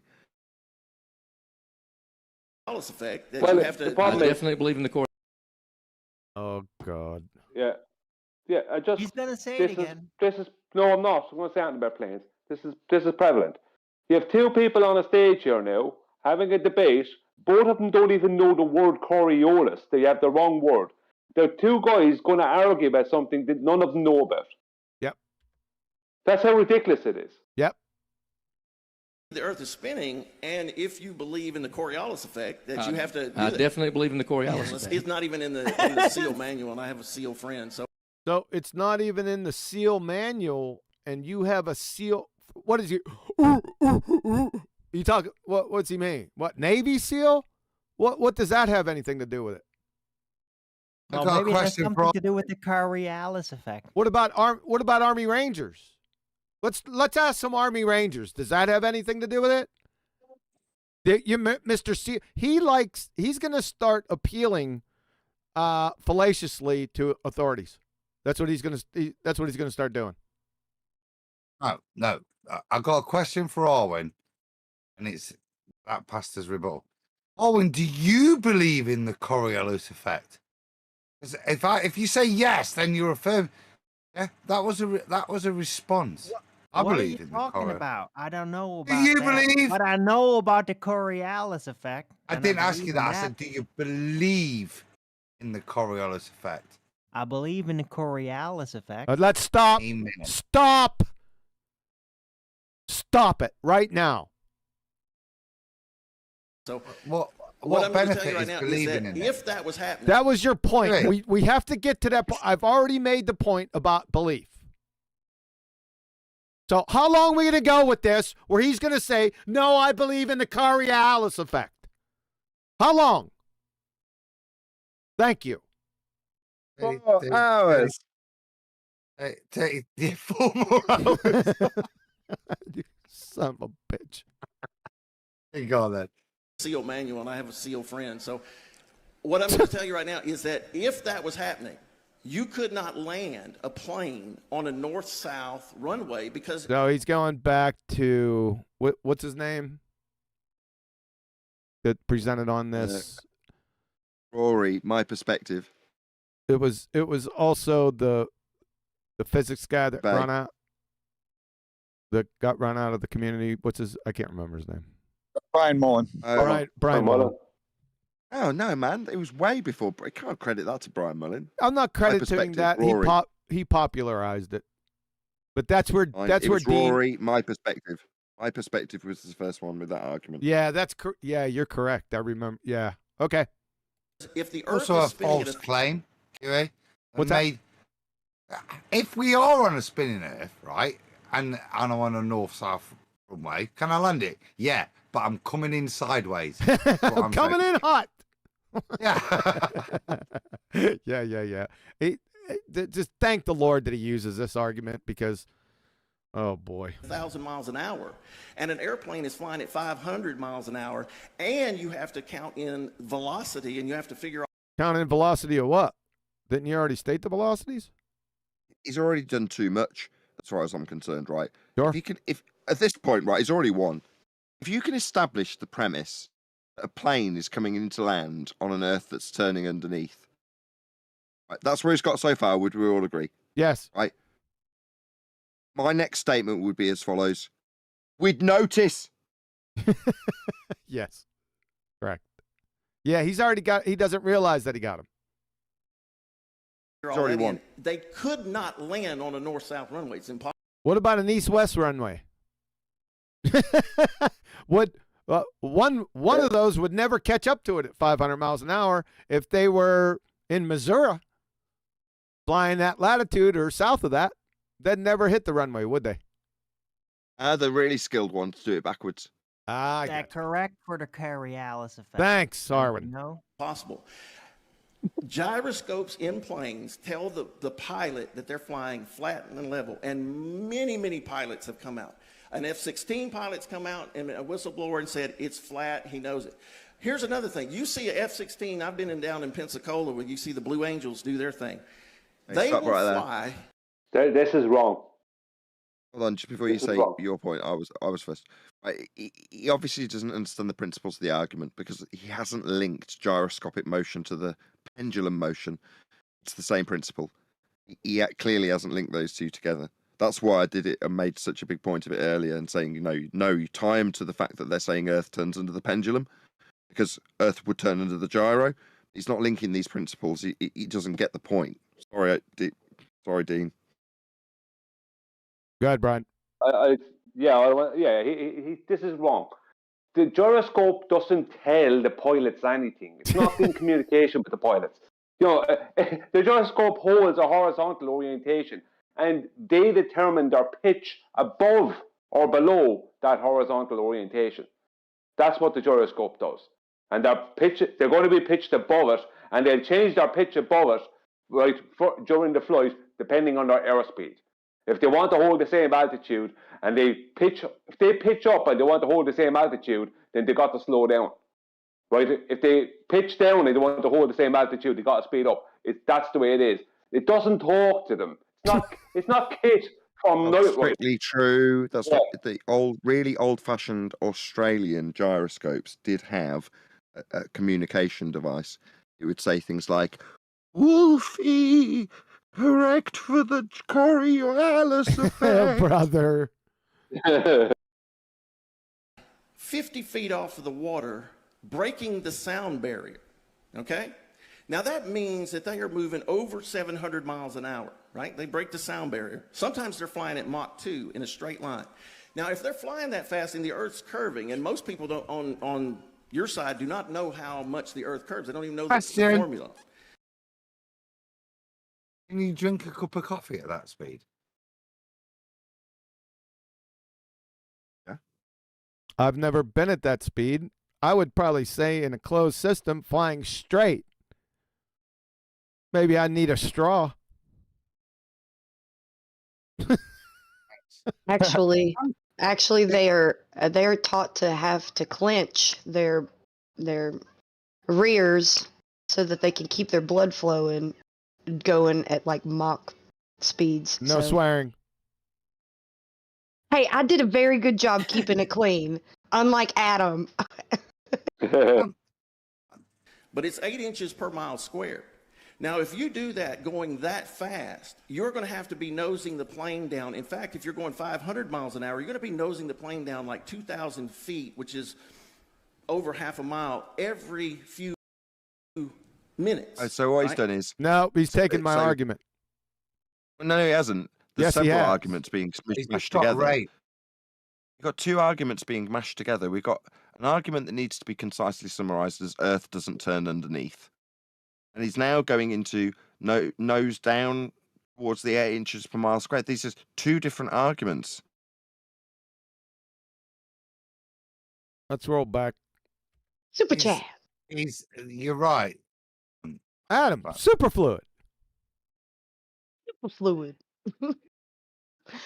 James Richard, derivation and definition of a linear aircraft document also has calculations of how a plane over a flat Earth would work.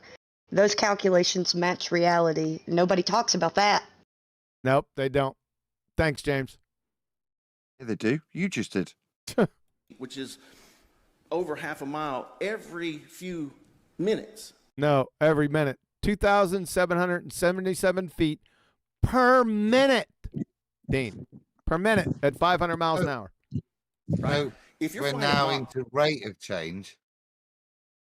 Yes. And this is where Brian will want to come in. Hopefully It's not. It doesn't require a fighter jet. It requires an airplane to operate with its gyroscope intact, maintaining its straight and horizontal flight for this to happen. How quick it happens is kind of irrelevant. Yeah.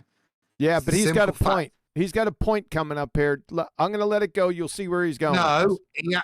Well, his Holy point is- shit. No. no. You're telling me no. I can tell you no, and I'm not scared to tell you so. I'll tell you what, man. We got a fucking problem, dude. No, we haven't. No swearing. Well, No swearing. The problem we've got is I'm trying to have a conversation and it feels a little bit too rigid over here. Yeah, for cause. And effect, No. For Oh. cause. I'll give you a bit of an effect. Well, Too, it's incredible. They would have to be nosing the plane down continually, and pilots will tell you that they never nose their plane down to follow the curvature of the Earth. That is a fact. They don't have to have their nose down to follow the curvature of the Earth. They fly at altitude, and altitude takes care of the curvature of the Earth. Yeah. Rebuttal. I thought, Okay, Yeah. so okay, you go first, Brian. Go ahead. yeah, that's this nonsense. There's a hijack of reality. Just because they hold an altitude, they have to hold an altitude over a flat plane, right? They're holding an altitude. Has nothing to do with it. You don't have to bring in rate of change. You don't have to bring anything in. It's that the plane will not be able to account for its weight and keep it in the air if it doesn't generate enough. If the pilot is not making sure it's generating, they're making sure the plane is generating enough lift. To generate enough lift, they must fly with their nose and the chord line of the wings above horizontal. To fly horizontally. That's the point. the rate of change I meant, Brian. Rate of Yeah. change to ensure if you're traversing over a ball, your rate of change of orientation is sufficient. That's why I referred it to you. Rate of change of orientation is sufficient to ensure that you keep generating the lift effect. You guys are Yeah, giving exactly. you guys are giving Elmer MIT answers to Elmer Fudd's statement. Listen to what he said. Down. You And heard the his rest of the rebuttal. country, You, that is a you fact. heard, stop. They don't We have- heard his rebuttal. Right, his rebuttal was garbage. He waved it off by saying the altitude takes care of the curvature. That's crap, right? But in principle, Ian's got a good argument here. It just needs a little bit of spit and polish. But it's come off the back of a discussion about Coriolis. So it's non sequitur in Yep. terms of what it's addressing, but in principle, it's a sound argument. So you kind of want to give him a bit of credit because he's got his hands around a reasonable argument and he's done an okay job with it. The response is woeful, and that's what you want to focus on. So now we're back on track, QE. Go ahead. Have to have their nose down to follow the curvature of the Earth. They fly at altitude, and altitude takes care of the curvature of the Earth. That's the entire point of a pilot. That's how he keeps. That's the entire point of a pilot. It's nonsensical gibberish. The sense you draw Mac from that Dillon. is that the point of a pilot is to keep the nose down. That's what he just said. Yeah. Yeah, it's so non sequitur to the point. It's a crap reply. It doesn't refute the point that's made. It's useless. It's not non the sequitur. plane It's the logic you can derive from what he just said in rebuttal. Yeah, you have to keep the nose down, right? You're flying at altitude, yeah, and that's the point of the pilot is to keep the nose down. That's what a pilot's for. Keep the nose down. That's the logic. Okay, he's okay, just fine, applied. Adam. So by that standard, Adam, you're saying Dean should just say they don't. I'm just saying the logic of the rebuttal is retarded. It's nonsensical. It doesn't actually make sense when you apply the logic. He's Yeah, just used That's as what a I'm saying. rebuttal to propose the Yes, position. that's what I'm saying. Yes, Yeah. Dean's reply should be they don't do that. They don't. Planes don't. And then that brings me back to the point that I brought to Brian. Yeah, planes don't do that. They can't nose down, otherwise the lift effect would be negated. They crash into the ground. Yeah. That's why I always go to the lift effect, because it negates all this nonsense of they do, they don't. No, the lift effect proves that they can't do that without losing altitude and ending up in the ground. Do you know what I mean? So the lift, he can't. You know what I mean? His altitude takes care of that. They can't hold an altitude without the lift effect, and they can't fly around the globe because they won't have lift. It's the story. In the air.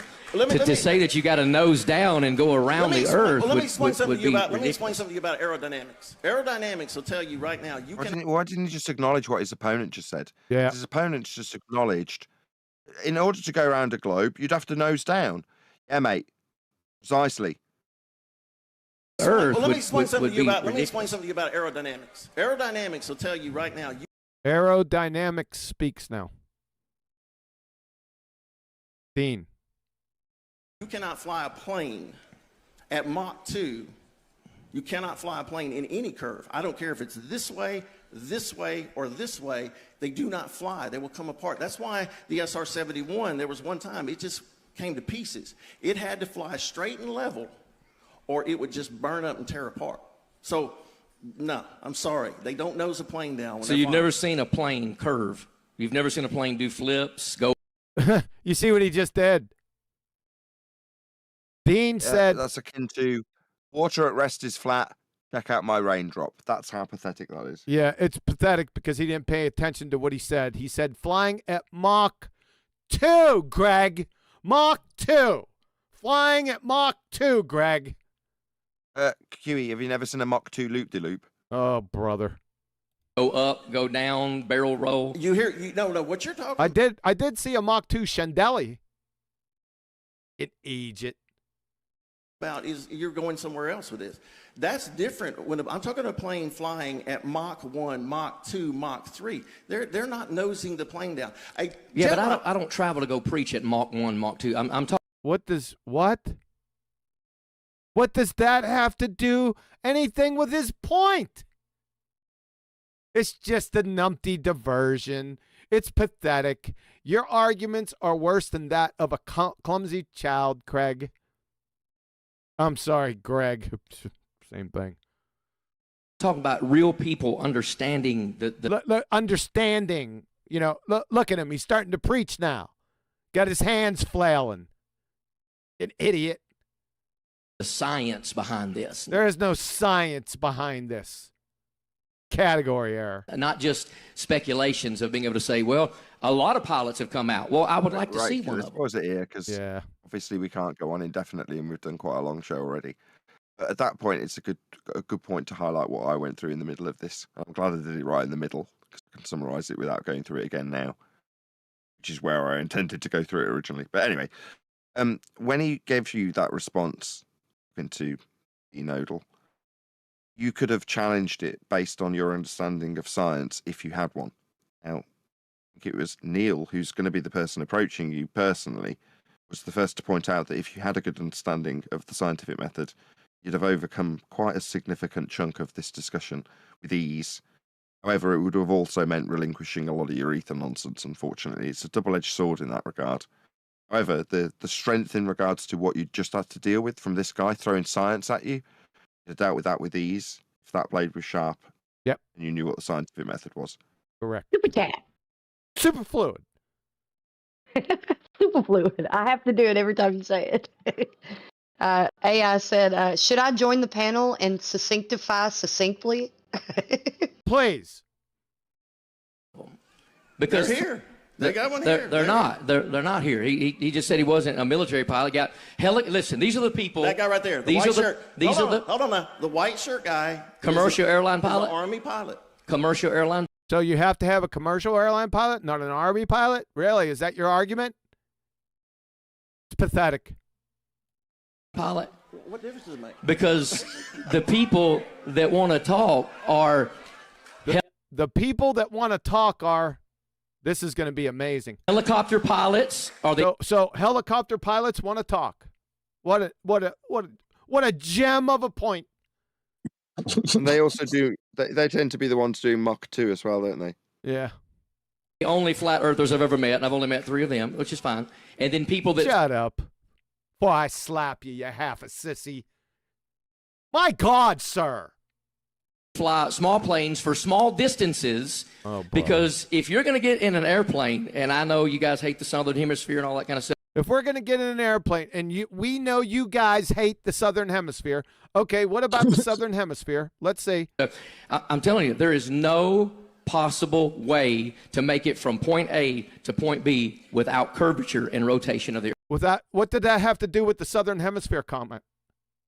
Baseless assertion. Nothing. It had nothing to do with the Southern Hemisphere. Why'd you add it? No, Even but though his your whole statement point was doofus, he still added it. No, it's true. If you're on a ball, that's the point. I alluded to earlier, the rate of change is irrelevant, whether it's Mach 2, whatever. You're a commercial pilot, a military, doesn't matter. At some point, the fact that the Earth is curving away from you, you're in straight and level flight, you have to mitigate for that. Sure. Has to be. Sure, but Rate of mitigation is depending on what you're flying, but it has to be mitigated for. Sure. Stop. That's the argument. Sure. Stop. That wasn't my point. He mentioned the Southern Hemisphere. What does his point from A to B have to do with the Southern Hemisphere? Oh, no, that was just a complete brain in the fart. hemisphere. Wasn't it? That was just reify the globe quickly. Southern Hemisphere describes something spherically. Yeah, there's nothing more than that in that, is there? Yeah, that's what I was going after. Super chat. Super fluid. Super fluid. It's James Richard. It is unfortunate how science has become a religion belief in the minds of helio-heathens. Thanks, James. The Earth. It's an impossibility. Now, I know your side does not believe in that. Here we go with beliefs again. Believe in what? Where's the Southern Hemisphere at? But to say that you guys have professional surveyors. Now we're on to professional surveyors. You can't make this up. He's bouncing off the walls every which way. How are you going to train wreck yourself with this? That survey I'm not talking about little. It's survey maps. Also, that was a sentence fragment. You didn't finish the word. You give him a J and just let his full kind of straw man insult play out, because I'm being intrigued to, because he's obviously setting some up, isn't he? Do you get me? Yeah. Listen, look, you've had 3 objections halfway through his sentence. Yeah. Because of the bullshittery. So just hear what he's trying to set up. Okay. To be addressed. All right. That's smelling. All right, I'll let it go. Now, I know your side does not believe in that. But to say that you guys have professional surveyors that survey, I'm not talking about little bitty areas. Hold on. Or pilots. Okay, let me bring this up. Since you bring up surveyors, U.S. Geological Survey is very clear that they don't even count curvature over 100 square miles. Well, you know what? That's about foolish, because either they don't know. They count it as flat over 100 square miles. They count the Earth as flat. Do you know how much curvature is at 100 miles supposed to be there? Well, we have a surveyor in the room tonight. Hold on. Why do we need a surveyor? Is it just simple geometry? This is terrible. This is terrible. Sorry, 1 second, Adam. This is terrible because this is a problem that happens in this arena a lot on both sides. People appealing to other people. I don't care what someone's profession is. It's the details of how that profession works that is all that matters. Whether it be aerospace, surveying, anything. It's the details of. I don't care if someone wants to say, "I'm a pilot. We live on a globe." That means nothing. I'm a surveyor. We live on a globe. I don't care. I can pull you apart and your claims and your education in this discipline. I'll use your own education to pull you apart on that. Yep. Do you know what I mean? It has nothing to do with the people. It's got to do with how it has to work. Good point. Finished. Adam? Yeah, the point I was going to make. So they're kind of an appeal to desperate authoritarianism.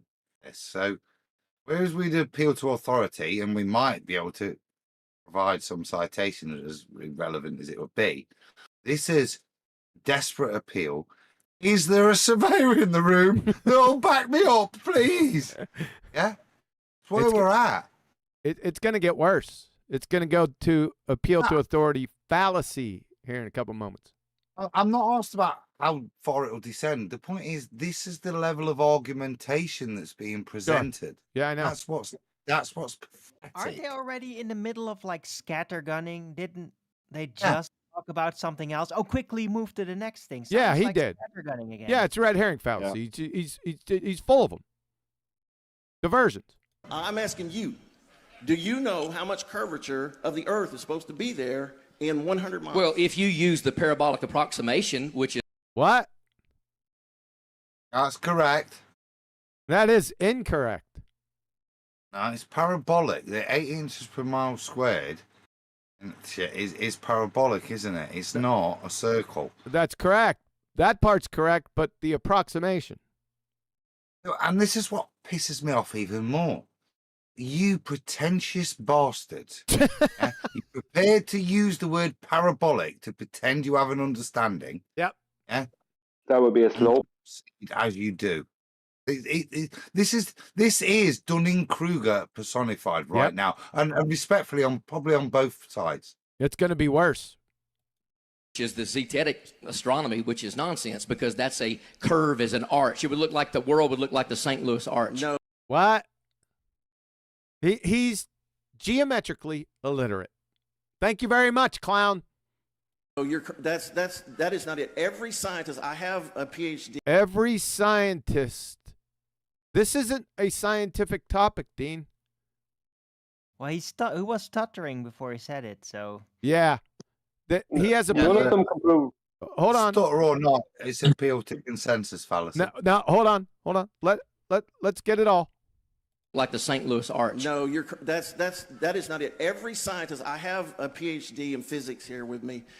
We need a PhD in physics for geometry. This is a textbook appeal to authority fallacy. Yeah? Yeah, absolutely. Two guys here who can't prove their claims to each other, and they're calling out people from different disciplines. What my scientist over here says that you're wrong, well, my scientist over here says that you're wrong. My pilot says this, my surveyor says that. You're all BSing each other. It's rubbish. Yep. You know what I mean? Facts are facts. Whatever people say about them means nothing. Sorry about that. No, you're correct. I've got a bloke in the audience, right? Struggle out of it.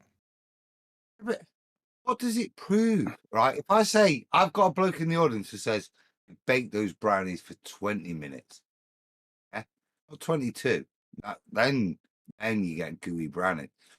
Who gives a shit unless you can demonstrate how long to bake brownies for? Doesn't matter. Exactly. Who in the audience says it. What's your point, dude? That's not a way of destroying somebody in debate. I know a bloke in the car park that's got a pair of pliers. Got that. So Huey's pointing out as the fallacy, though. Correct. Just repeat it, Huey. Yes, it's an appeal to authority fallacy. Appeal to authority fallacy is appealing to an expert, a subject matter expert that is not an expert in the particular topic discussed. Debating about the geometry, the measurement of Earth. He's appealing to a physicist in the audience. Yep. This This is not appeal to authority fallacy. Yes, it is. Yes, it is. No, Yes, it no, most surely because, no, is. there isn't. No, because there's no bloke in the audience that you can cite. It's not like my mum says. The bloke in the audience is anonymous. He hasn't occurred yet. This is What? fantasy authority. No, I've he's got got a a bit. fine. No.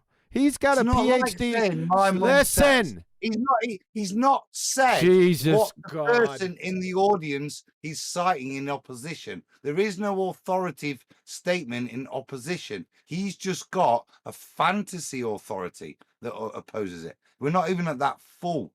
Yeah. He's got a PhD physicist sitting in the audience. He's appealing Yes. to the PhD physicist for a geometry question, Adam. It's a No, textbook. he's not. Textbook, Adam. No. My Yeah. mum. No. Yeah. Yes. My mum says. Adam, My mum says. I'll tell you that what, man. Don't need. My mum says you don't need containment for gas pressure. I don't give a Right. shit. But that's an appeal to authority. You're Right? this. My mum is in the audience and disagrees with you. what? This isn't an appeal to authority. It's just Appeal to there's authority. no- You got sentence fragments. Yeah, but you're not even posing an opposition. What this the point. hell are You're you just saying talking some- about?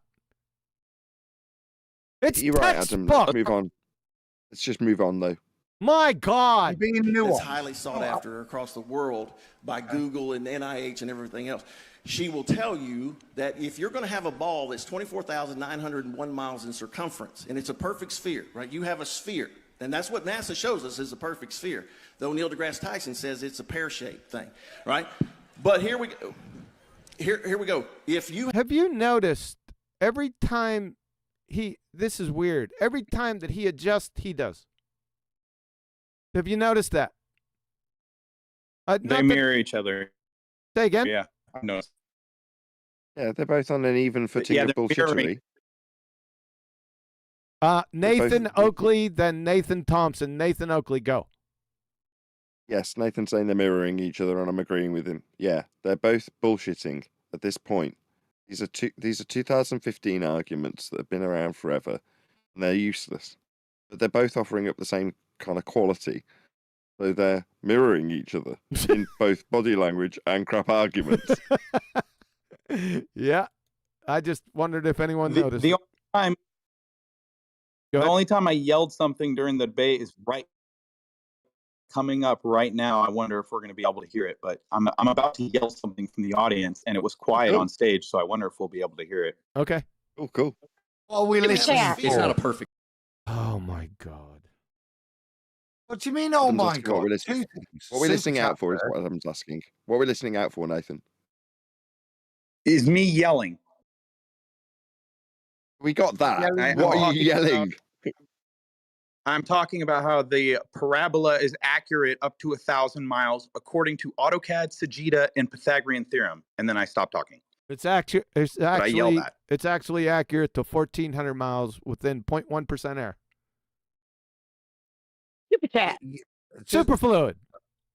I'll come Super back. fluid. James Richard, these clowns went off topic 10 seconds after they opened their pie holes. To critique them, the entire video is mind-numbing. But at least I have assistance from Adam that's making it helpful.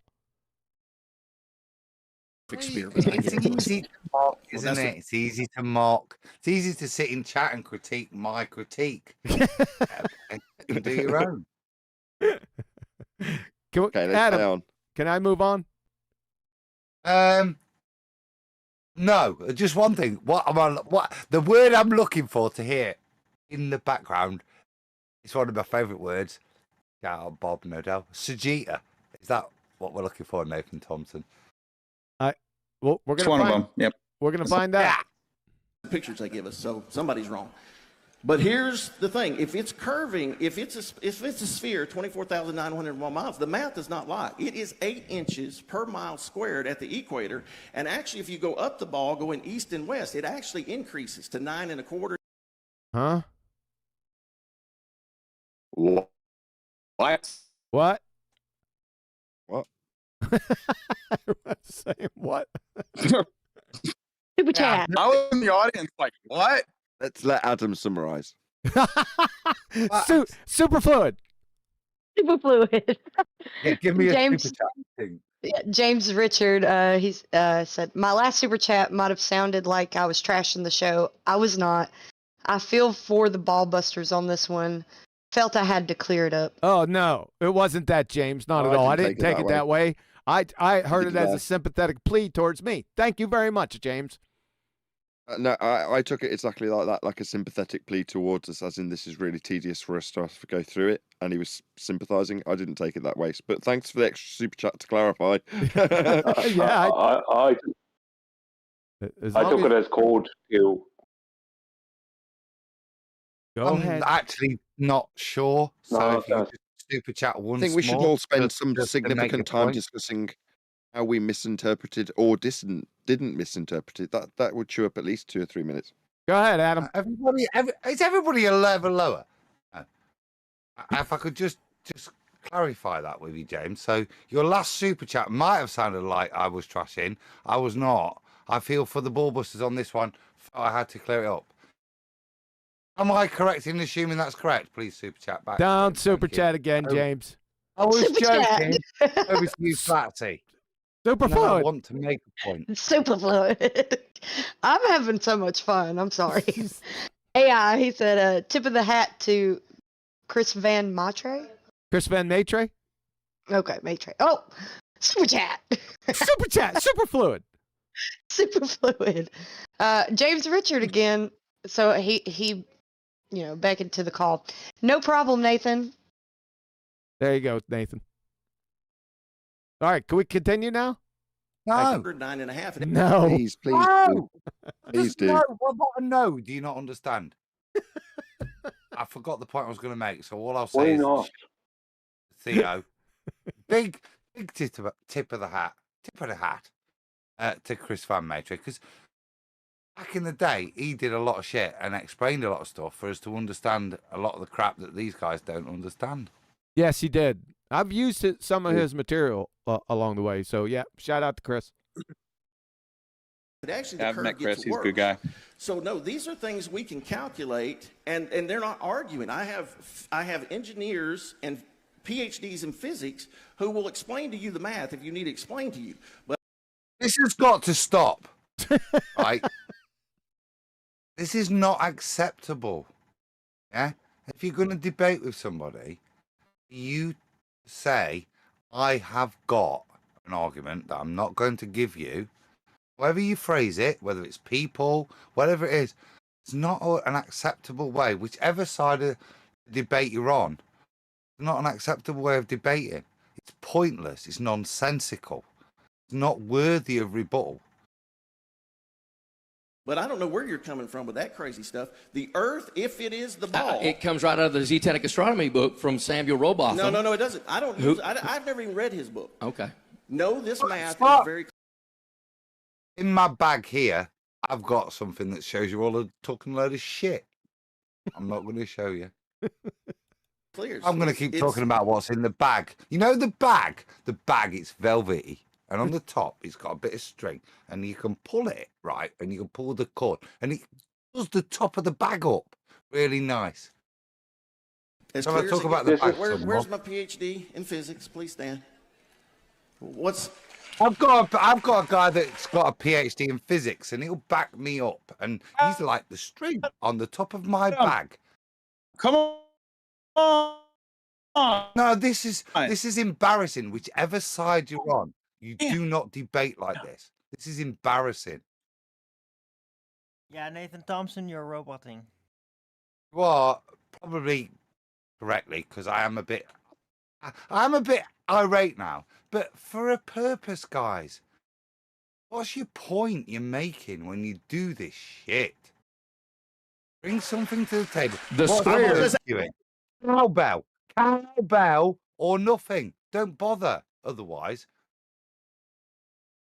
I'm gonna just ask you to raise your hand. Is an approximation. Does the Earth, if it's a sphere curving 24,901 miles in circumference, is that an average of 8 inches per mile squared? Yes. Okay. Right. But the square is an approximation, yes or no? No, idiot. No. You're geometrically illiterate. No. Absolutely. Yeah, it that's- is. So wait, Everyone says no. He says absolutely it is. Dunning-Kruger delusional moron. Right here. No. An No? approximation to what? What's it an approximation to? He doesn't know. Earth curve? Yes. If you're talking about presupposed Earth curve, then 8 Yes, Adam. inches per mile squared is an approximation. However, if you're talking about the what would the parabola as he described it, no, that's exactly what the parabola is. Yeah. Correct. But if you're talking about some pre-assumption to Earth curve, which is a slightly oblate spheroid based on a R value, yeah, which is slight variance, but if we just kept it as 6371 kilometers, then no. This is the point. What are you going to do? Go and argue the masturbation of within their paradigm, the No nuance swearing. of how they describe their fantasy. Yeah, what's the wardrobe made of? I don't give a shit what your wardrobe's made of, mate. Super chat. Sure. Super fluid. Super fluid. All right, James Richard. Adam, here's your SC. It was absolutely an appeal to authority fallacy. Your argument against it made me chuckle. James, you're a gentleman, sir. It made you chuckle when 4 people were telling him, yeah, it's absolutely an argument, an appeal to authority. Thanks, James. 0.9 inches. It's Right, accurate. QE. It's very accurate. Yes, sir. We cannot do this forever. It's 10 to midnight here in the UK. Oh, you getting tired? Stop. We're okay. Very We're okay. much It's not so. even 11. Can we go 9? We got 9 minutes. It's In 9 minutes We in can this go, yeah, video yeah, or we 9 can do. minutes of... hold on, Brian. You're talking 9 minutes of this video or 9 minutes of show? 9 minutes. 9 minutes. Period. I got 3 hours and 51 minutes. We might as well make it an even 4 hours. Fair enough. We might conclude this. By the way, here we go. So, So, well, like I everyone said, else, hold your it's- tongue so we can at least get some chunks of the video out. So we'll like do 25 seconds at least at a time. So if you've got a point to make, just hold your tongue till QE pauses it. That's a PhD in physics. Now, if you want to go, she does experiments at Tuskegee University in Alabama. Greenbow, Alabama. What experiments does she do? We want to know. And like I said, she knows what she's talking about. So that's why I brought these people, because we're not going to go down these crazy roads. I mean, math is math. Yeah, exactly. Yeah. And the math is not in your favor. I can't have this, guys. This is not. Can't do this. All right, Adam, we got it. Let's go. No, I'll do it again. Again. Fucking shut up, bro. You keep rambling on and on. This is gonna We're get through bad now. Yeah, My wife loves him. My wife Nathan. loves him, Nathan. Nathan, you're not getting the point. At the second I stop rambling, all night, off you go to bed. See you tomorrow, right? So that's a moot point. The point I'm making is, if you're going to argue anything, I've brought these people. Why the fuck did you bring them? Just at least Right. tell me why you brought this PhD person. What point did you bring them to make? Don't keep telling me you've brought people with credentials. Tell me why. Let me If you're answer, on Adam, stage. please, if you don't mind. Frustrating as that must be to Mr. Nathan Thompson. Let me just answer Adam. Right, it's telling. He's bought them because he's not confident enough in his own arguments to be able to stand alone on that stage without having them in the background. It's akin to Craig fight the flat Earth woman beater, having monitors all around him and chat feeds from Discord, so that he's got the confidence to have what he needs at his disposal. It shows a couple of things. It shows a lack of ability. He's not confident enough to put his argument across, and it shows a lack of humility. Because if there is something while he's on that stage that he cannot overcome without a PhD to appeal to in the audience, he should just say that. I don't know. I don't know the answer to this question. Super He chat. doesn't. I just thought it was me being obnoxious, but at least I had a point. Super fluid. Super fluid. Vlad on Flat Earth, QE and panel, thank you for this long and very entertaining show. Cheers to everyone in Discord and YouTube. Thanks. You're welcome. Shout out to Adam.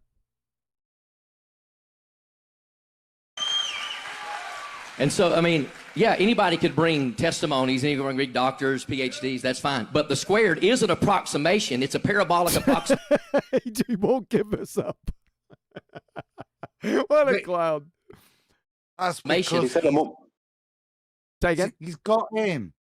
Because instead of having knowledge when that was put to him, now Locke's realised that he's got a point of opposition that Odell's opposed. Instead of saying, I don't know, which is what he should have done, because clearly he didn't say that. He chattered shit. And now, what we're going to have to suffer is him go banging on about 8 inches per mile being a parabolic approximation. Yeah, and this is what you've got, because people are liars and deceitful. Both of them. None of them are honest. For an arts, that's 100%. Even when they respond to, is 8 inches per mile an approximation or not? They're liars and deceivers. All of them. And you can call me pissed, but I tell you what, I don't lie.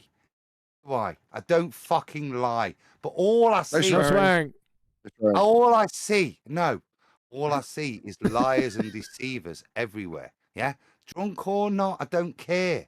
I'm telling you the truth now. And a den of thieves, I tell you. I'm gonna rip that mother crushing temple up. The facts. No, that's 100% true. No, it's not. It is. It is not. If you draw a circle, you can It figure is. out how It much is not. It Yeah. is. Yeah, you caught that. It is. Yaha. Nuh-uh. Yes, it is. 100% true. It's 1,000% true. Nuh-uh. Uh-huh. Yeah. Perfect. Yeah. Ah, that's Is that you, Nathan Thompson. Nathan Yeah, that's him. There he was. We are. Shout. Let's hear it again. Hold on. All right, Everyone all right. pause. Yep. I'll do a $5. Here we go. Listen closely. Out how much it's curving. Yeah. So It's accurate up to 1,000 miles. You're close. We heard you, but it's actually. Let Nathan say it properly. Come on. What again? did you say? Concisely say it, Nathan. So he should. I said it's accurate up to 1,000 miles according to Sajida, AutoCAD, and Pythagorean theorem. Absolutely correct. Well, we didn't. Absolutely I don't bang think. on. I don't think we heard the last. I think it waned. Let me do it again. Here we go. Yeah. So at the end of the day, he rumpushed you. Right. So he rumpushed you. Can I just bring it back to my point of objection? So listen to Nathan's Thompson's rebuttal there. That's the response. Yep. This is fantasy we're talking about. So it's accurate optically within optical measurements up to 1,000 miles according to the yeah, that's spot on. Now carry on with your fantasy. Yeah, that's all that's required. That to me is a great rebuttal. When somebody's trying to use the accuracy of 8 inches per mile as some form of validity as to whether the Earth's flat or round. The two are not commensurate with each other. Again, false dichotomy. The accuracy of 8 inches per mile to a supposed curvature has got nothing to do with whether the Earth's curved or not. Thank you. Arguing how accurate that is nonsense. Thank you. And it's actually accurate to 1,400 miles, like I said, to 0.1 degree percent error. so at the end of the day, parabolic approximation, it is an approximation, but He keeps on it. He keeps on it. Nathan, we got 2 minutes left. the question That's right, still word, has to be parabolic. answered, regardless of how off. We're not going to make Hang it. on, I'm going to say something. No. What is you it? keep jumping in What? and taking up all the saying stuff time. No. I'm saying something, right? And I'm going to take my time saying it, right? This guy, Greg Locke, right? This guy, Greg Locke, because I'm getting the brunt of the anger that Adam is causing, and I didn't do it, right? I'm not done with it, right? This guy, Greg Locke, right? Right, has just done talking about airplanes, and now he's trying to talk about an approximation. Well, your airplanes would have to be accounting for this, buddy. They're not. That's the point. I'm sorry, I'm getting irate there with this nonsense. You're right too. He won Right, that point. It's more frustrating because he won that point, and he should have stood his ground and reiterated, and he didn't. Brian, it's because he's not confident in the arguments. That's my point. That's why he's got the PhDs there. Like, well, with some of your arguments, Dean, you just need a bit of spit and polish on them. You could really put your foot down with them. You already half know them, but you're not confident enough to stop him in his tracks and say, "I've already overcome this. I don't nose down," or something to that effect. But instead, you've squirmed and you bit. Right, Q, I'm going to take us home. No, just we're getting mugged up here. Yeah, we're now arguing Shut about. it. I want to have a go at you. I'm going to let Adam I say joined his the last little panel to bit. say 2 words and only 2 words. Shut it. When I finally get reception, you're shutting it down? But I'll you're not assume that's talking just to a with man. direct- You're not talking to a man. You're talking to a flagon. It's easy to use that, isn't it? Yeah. You don't have to Nathan, press the point. how far away are you from him? Adam, from Adam. Adam, In miles. Not reachable. I'm cuddled up. We're cuddled up together in bed, actually. Right now? He's got freezing feet.